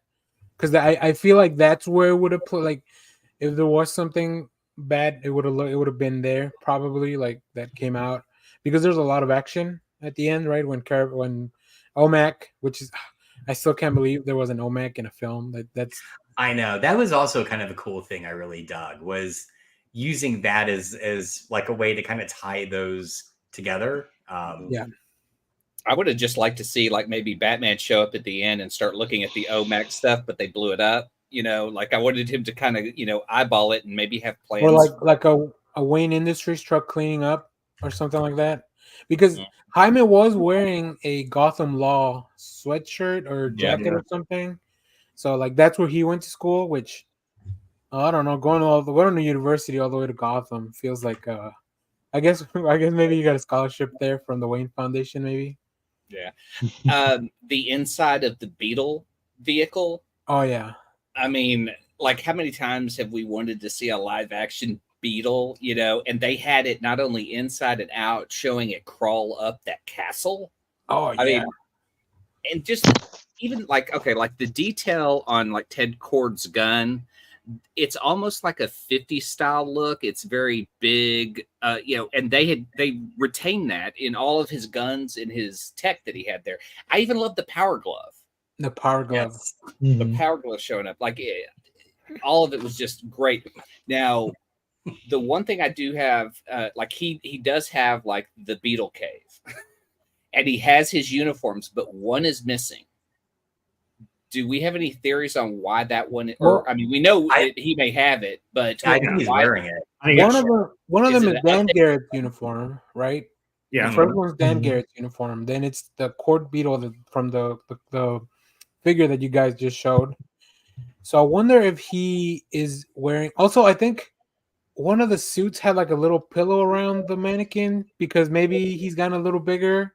That's what I was thinking about. I was going, why is there a pillow around? Yeah, I think it's because he's gotten a little bigger, so maybe he had to take out the suit. Like, yeah. So I don't know. It's gonna be really interesting. Maybe we'll get a little time traveling buddy to go save him. And I loved all the tech was like, almost a pre-digital, like a very 90s analog type.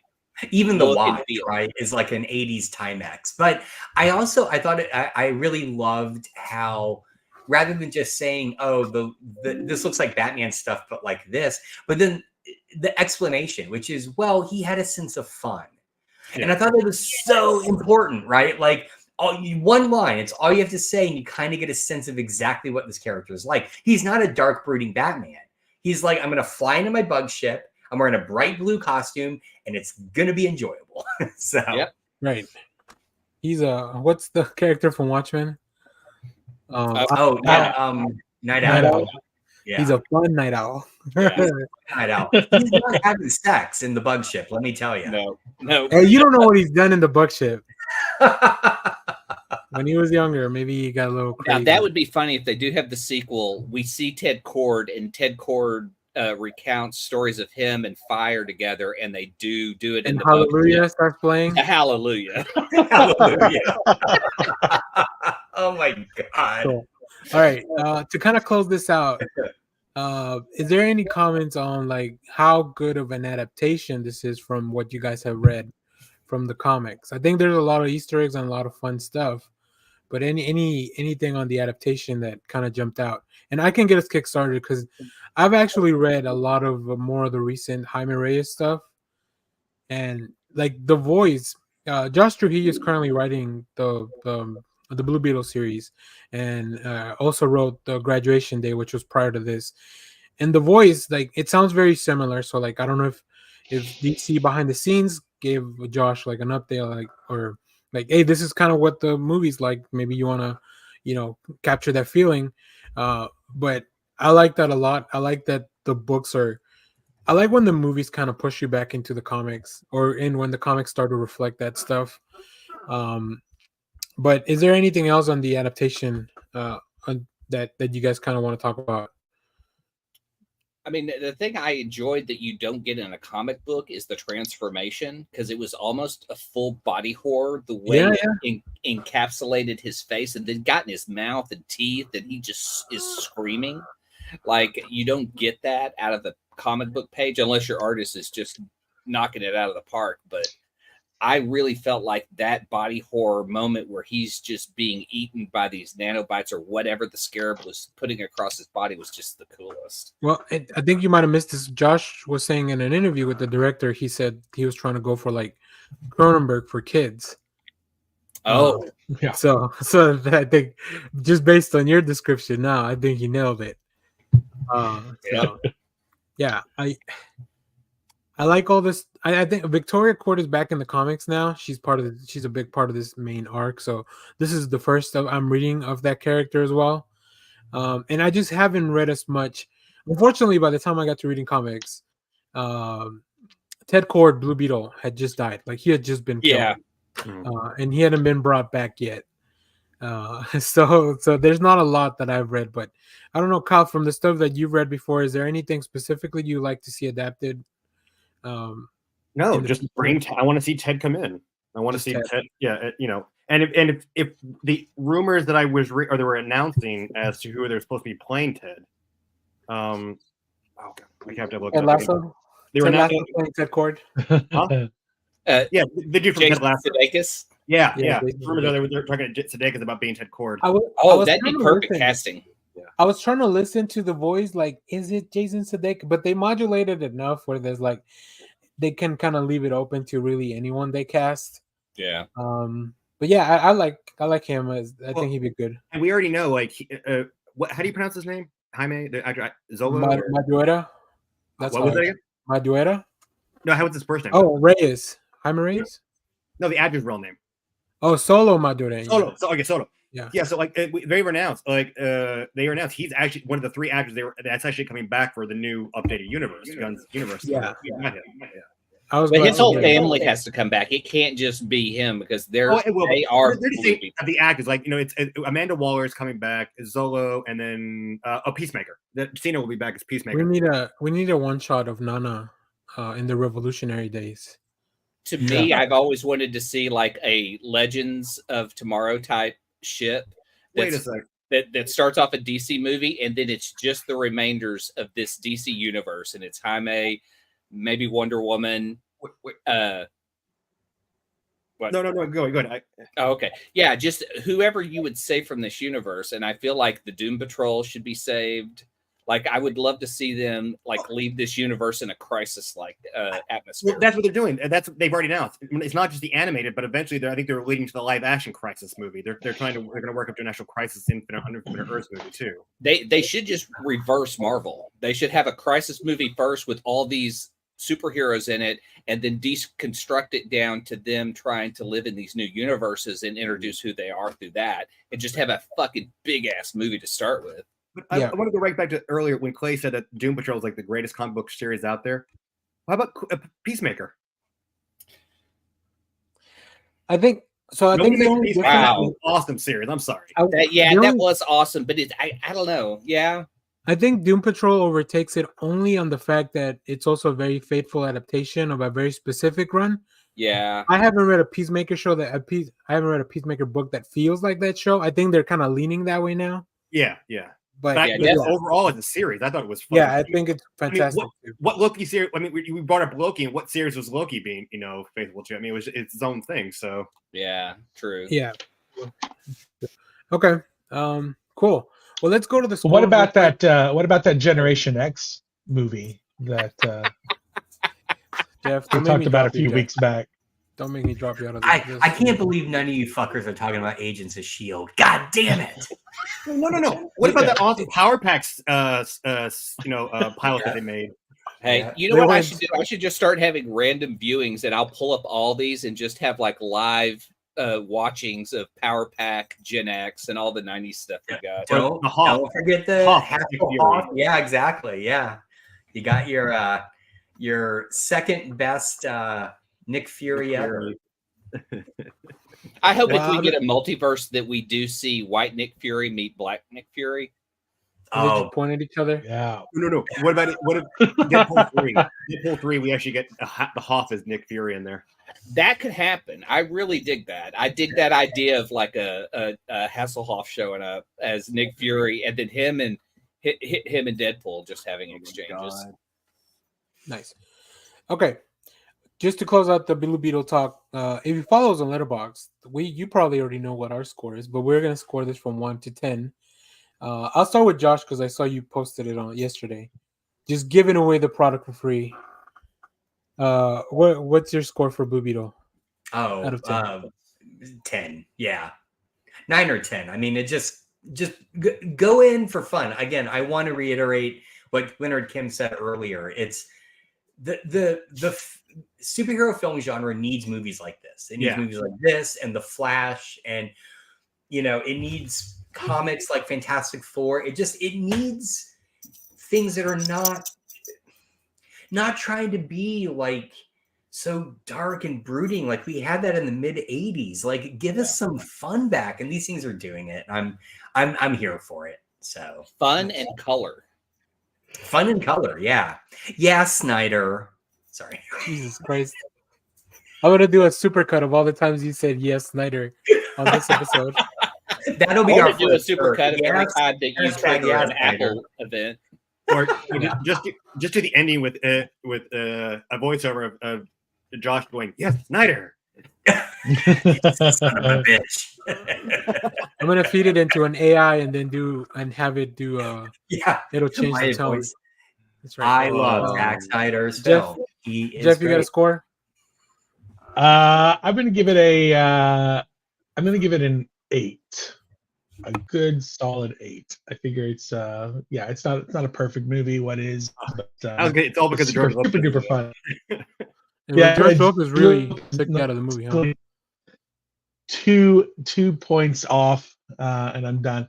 I also agree with Leonard that we do need some younger stuff that is for kids are going to grow up to become the paying customers eventually. Yeah. So we need something that introduces them like we did. Yeah. That introduces them at a fun level so that they can grow up. And then, 15, 20 years from now, we can get the Dark Paw Patrol reboot. And that's what I'm looking for. Do we need any more propaganda? Copycat. That's what we need. NCIS Propaganda. Paw Patrol. I'm out. Zack Snyder presents Paw Patrol. Give me a dark Alright. bluey. That's Dark Bluey. That sounds Yeah, like dark a bluey is God. something that's also you can talk about it over in Amsterdam as well. Bluey, I the said Triple X this is a porn family parody. show. It writes itself. David you know- Fincher's Bluey. Clay, what's your score? 9. It's a solid 9. Okay. The only reason I deduct a point is some of the scenes and moments that are in this we've seen in other films. I mean, it is the right choice, and it does play out better. But yeah, for the most part, the only thing that kind of varies on his origin is the fact that his whole family's involved and aware of who he is from the jump. Yeah. It does it to build on Clay's thing. It does do a good job of avoiding the tropes of like Spider-Man and Iron Man, and like we've seen a lot of these movies already that this movie could have been. Yeah. So and it kind of it does a good job of like, we know you've seen this before, so here's a little bit of it, and then we're going to sidestep it. The only trope it couldn't avoid was the Shang-Chi of cutting a bus in half. Yeah, That was so weird that it Yeah. was just in 2 different origin movies. We just got somebody get a bus cut in half. I didn't even think about that, but yeah, because I mean, like we see the Ted Cord bomb, that's like the Stark bomb that we see at the beginning of WandaVision. Oh yeah. We have that moment. We just have a lot of moments that we've seen in other superhero films, and it doesn't reduce the story, but if you're knee deep in all of the comic book stuff, like most of popular culture is now, you may get kind of tired of seeing those tropes play out, but they work, and it helps support the story. Yeah. Do you think that Night Owl ship also has a bug fart or an owl fart feature? God, I hope so. It's a what's the thing owls eat that you have to they regurgitate up with the bones of the animals they eat? It's that. God, I don't know. like a pellet. Owl pellet. Thank you. Yeah. Yeah. He has a So magical owl pellet. The owl ship takes in its enemies and then spits them back out. Okay. That's very distracting for sure. Kyle's not going for it. I was gonna write this in the thing, but buses also get destroyed in the Eternals and in the Doctor Strange Multiverse of Madness. Oh yeah. Comic book heroes have it out for buses. Leonard Kim dropping facts in the chat. Yep. Somehow fandom has turned the word fun into a negative, and I just don't understand that type of thinking. Makes no sense. I don't know what people have against fun. Okay, I'm gonna give this a 9 as well. I had it at a 4 stars, which I guess it's like an 8, but I'm gonna bump it up to a 4.5. Just real quick, I did check out the special thanks to creators. Of course, we have Keith Giffen because a lot of the work on Blue Beetle and the Justice League International. Paris Collins, Will Eisner, and Mike Gordon are all kind of grouped together. I imagine they created the original Dan Garrett Blue Beetle. I think the original Blue Beetle came out of the Eisner shop, right? Yeah, Or I think so. It was that company that DC acquired. Was it Fawcett? Charlton. Charlton. I always get those. Fawcett is Shazam, right? Yeah. Okay. Cully Hamner, Dan DiDio, and Joe Gill. I think they worked on more recent Blue Beetle stuff with Jaime. And John Rogers, Steve Ditko, Jack Kirby, and Len Wein. I don't know if maybe they created OMAC. I think that's OMAC. Yeah. Or Carapax. Kirby's definitely OMAC. It was like Kirby's one of OMAC. the very last things he did for DC. So there you go. Go check out some of their comics. Maybe if we can make a list, we'll see if I can put something together. All right. Before let's do Jeff's away. Let's do recommendations real quick, and then we'll do the trade. I don't know if we have enough time for everything. Wikipedia says OMAC was created by Greg Rucka. What? Maybe the newest version of OMAC. I think OMAC's been gone through. Well, there's 2 different OMACs, right? There's the Eye, and then there's the one that's like the guy with the mohawk. OMAC. Yeah, the mohawk. Yeah. I think the old one is by Jack Kirby, and I think Greg Rucka created the Brother Eye OMAC iteration. Okay, Brother Eye, yeah. Yeah. Okay, so yeah, they're talking about the OMAC from the OMAC Project 2005, and not the OMAC of the 60s. No, it's 74 is the first OMAC from Jack Kirby. Okay. Cool. So Damn, that's Let's wild. do- Jack Kirby leaves Marvel and just creates, Apocalypse, Darkseid, the entire New Gods, and OMAC, all the stuff that's fucking cool at DC. They should have never let him go. That was a fool's errand there. Okay. Let's take a look. I don't know what I want to do. There's if anybody had to drop off, I don't understand. But let's do recommendations real quick. We'll close out with the trailer, and then Clay, if you want to stick around, we can open our lewd comics in the stream. I'm ready. Josh, do you have any recommendations? Yeah, mine's pretty straightforward but also timely, so this won't age well. Today is Small Business Saturday.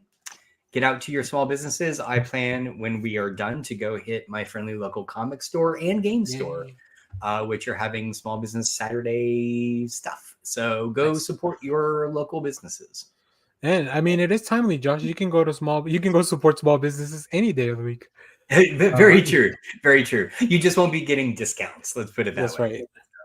Okay. Go to Jeff. Jeff. Yeah. Jeff, you got anything? Mine is very timely. So after this, you won't be able to do this. After watch this. I have the Christmas specials that are coming up this week. First off, this is not a Christmas special, but today is the WWE's War Games. Yeah. Streaming on Peacock tonight. Will we see Randy Orton return? I don't know. Oh yeah. Yes. So that's what I'm going to be doing tonight. But then also on Sunday, you've got the Wonderful World of Disney Magic Holiday Celebration, which will air on ABC Sunday night, streaming on whatever Hulu and Disney Plus the next day. But the reason I want to point this out is that Smashing Pumpkins will be performing at the Disney Holiday Celebration tomorrow night. They will be singing Silver Bells. Wow. I feel very old all of a sudden. You either die a hero or live long enough to be the villain. Tom Corrigan. Are they gonna sing Rat in the Cage? What's that song called? Vampire? No, but to Jeff and it's gonna be a blend of that and Silver Bells. It'll be super holiday-rific. I'm very excited about seeing them. And then also this week on Wednesday is the NBC Rockefeller tree lighting ceremony. That's on Wednesday, where you can see people like Sharon and Barry Manilow perform. So you can use that to kick off your 30 Rock rewatch. Yeah, exactly. Right. Well, Jeff and Daniel, with War Games, it'll be a real slap in the face if you think it's going to be Randy and they bring back Ted DiBiase. No, yeah, that'd be funny. They brought up Legacy, somebody I have a legacy with, and I'm like, they was a part of the legacy, so it'd be like they hinted in SmackDown yesterday. They hinted pretty heavily that it was. Okay. They even showed like some Randy Orton footage. So okay, they're just saving the pop. I think they didn't want people to think it's gonna be CM Punk. I think that's the main thing. Oh dear God, Clay and Josh are like, what the fuck are they talking about? It's not the Von Erichs. I don't know. Hey, Iron Claw's coming soon. That movie is coming out soon. Yeah, maybe we'll do a show on that. I think a lot of us may want to go see that. So. Oh yeah, I definitely. I'm super hyped for it. That's my wrestling knowledge. Yeah. Did you ever get to see? Did you grow up here in Dallas, in the Dallas area? Did you ever go to the Sportatorium in the? No, I got to see them at Reunion Arena though. Okay. So when it got like pretty big locally, but it was usually a Saturday night watch, and then I got to go to one match at Reunion. Okay. My recommendation is going to be Swan Songs. This is the anthology book. Swan Songs number 5, the anthology book from Maxwell W. Prince, which will be closing out the series. So make sure to go check that out. I'll have a review for it in the channel later. But yeah, it's going to be interesting because this is the end of a series, but it's also the end of Anedonia, which I don't know what that word means. Josh, any insight? No, I'm not. Okay. How do you spell it? Anhenodia. Oh, no idea. I just dropped it in the chat. If any of you guys have any knowledge of what that means, I don't care. Maxwell W. Prince. Maxwell Prince is great. Kyle, do you got any recommendations? Oh, yeah. Found this when I was in Oklahoma City last weekend. They have it in hardback now. It's The Last Ronin, The Lost Years. Ooh, that's sexy. Oh yeah, I need to pick that up. I'm gonna go small it was only business Saturday. Only $15 when I found it half price, so it was like really nice. I'm gonna go small business Saturday that later. Apparently, it means the inability to feel pleasure. Which, yeah. So, sounds like an exciting read. Or maybe not that exciting. Or maybe not that exciting. Anyways, Clay, before you tell us more about the reverse Indiana Jones. Doom Patrol series on Max. You can also get it.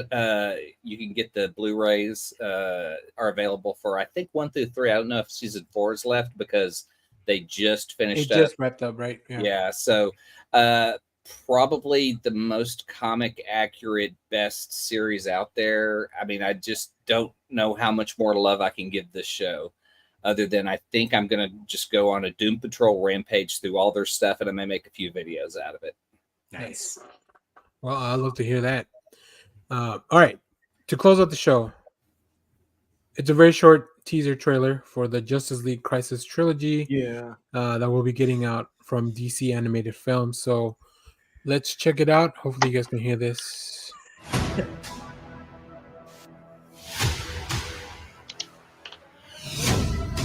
3-part event. What is this, a Zack Snyder movie? You are aware that you live in a reality parallel to many versions of your universe. I've gathered you all to save your world. Was it as bad as it looks? Yes. You're needed, Kara. Something's about to happen. Something major. The universe. It's all vanishing.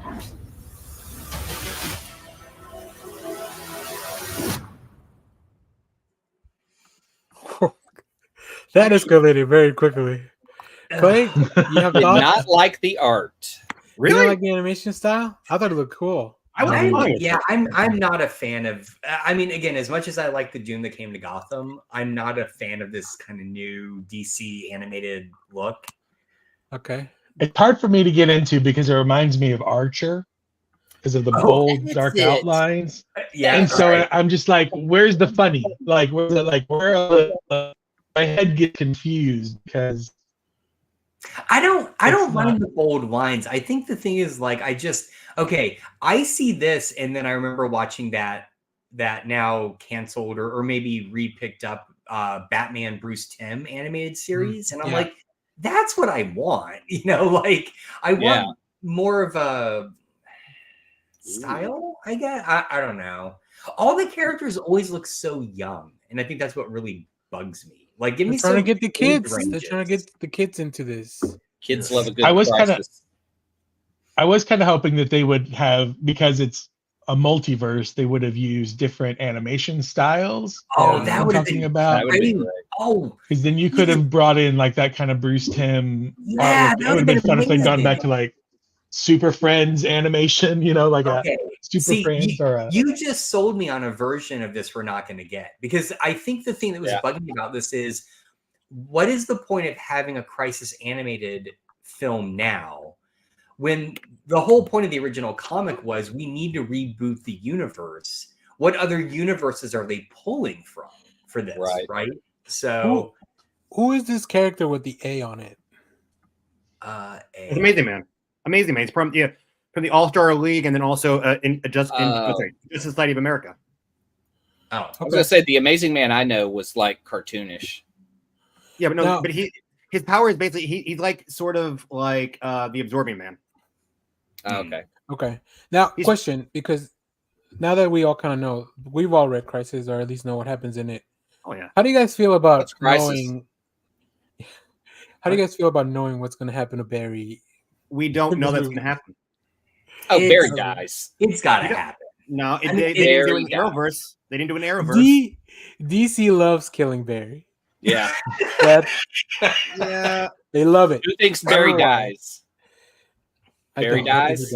I think maybe a version of Flash dies. I don't think that Barry's going to die. I'll be honest with you. They're going to kill Wally instead. Oh, fuck no. Maybe this Okay. is a good tease that they're not showing other animation styles they may be using, that they're just stuck in this universe, and that the movie will have that would big be reveal. cool. That would be cool. And it's funny. One thing I did want to say about the Blue Beetle movie is, as poorly marketed as it was, I like the trailer because the trailer only gives you the first fourth of the movie. Yes. And once I hit after he gets the costume, like, I really don't know what's going to happen at this point. I like that. So, Okay. All right. To close out the show, in case we get dropped off, we're gonna show you some Polybagged comics. Now, sometimes these are usually Polybagged because they have adult content. So we'll see what happens. So, okay, hold on, Clay. You ready? Are we ready with yours? I'm ready. I got it open. So good. Now I don't have to open mine, and I can still see what it is. Somna. Oh shit. Oh shit. Okay. Boobies.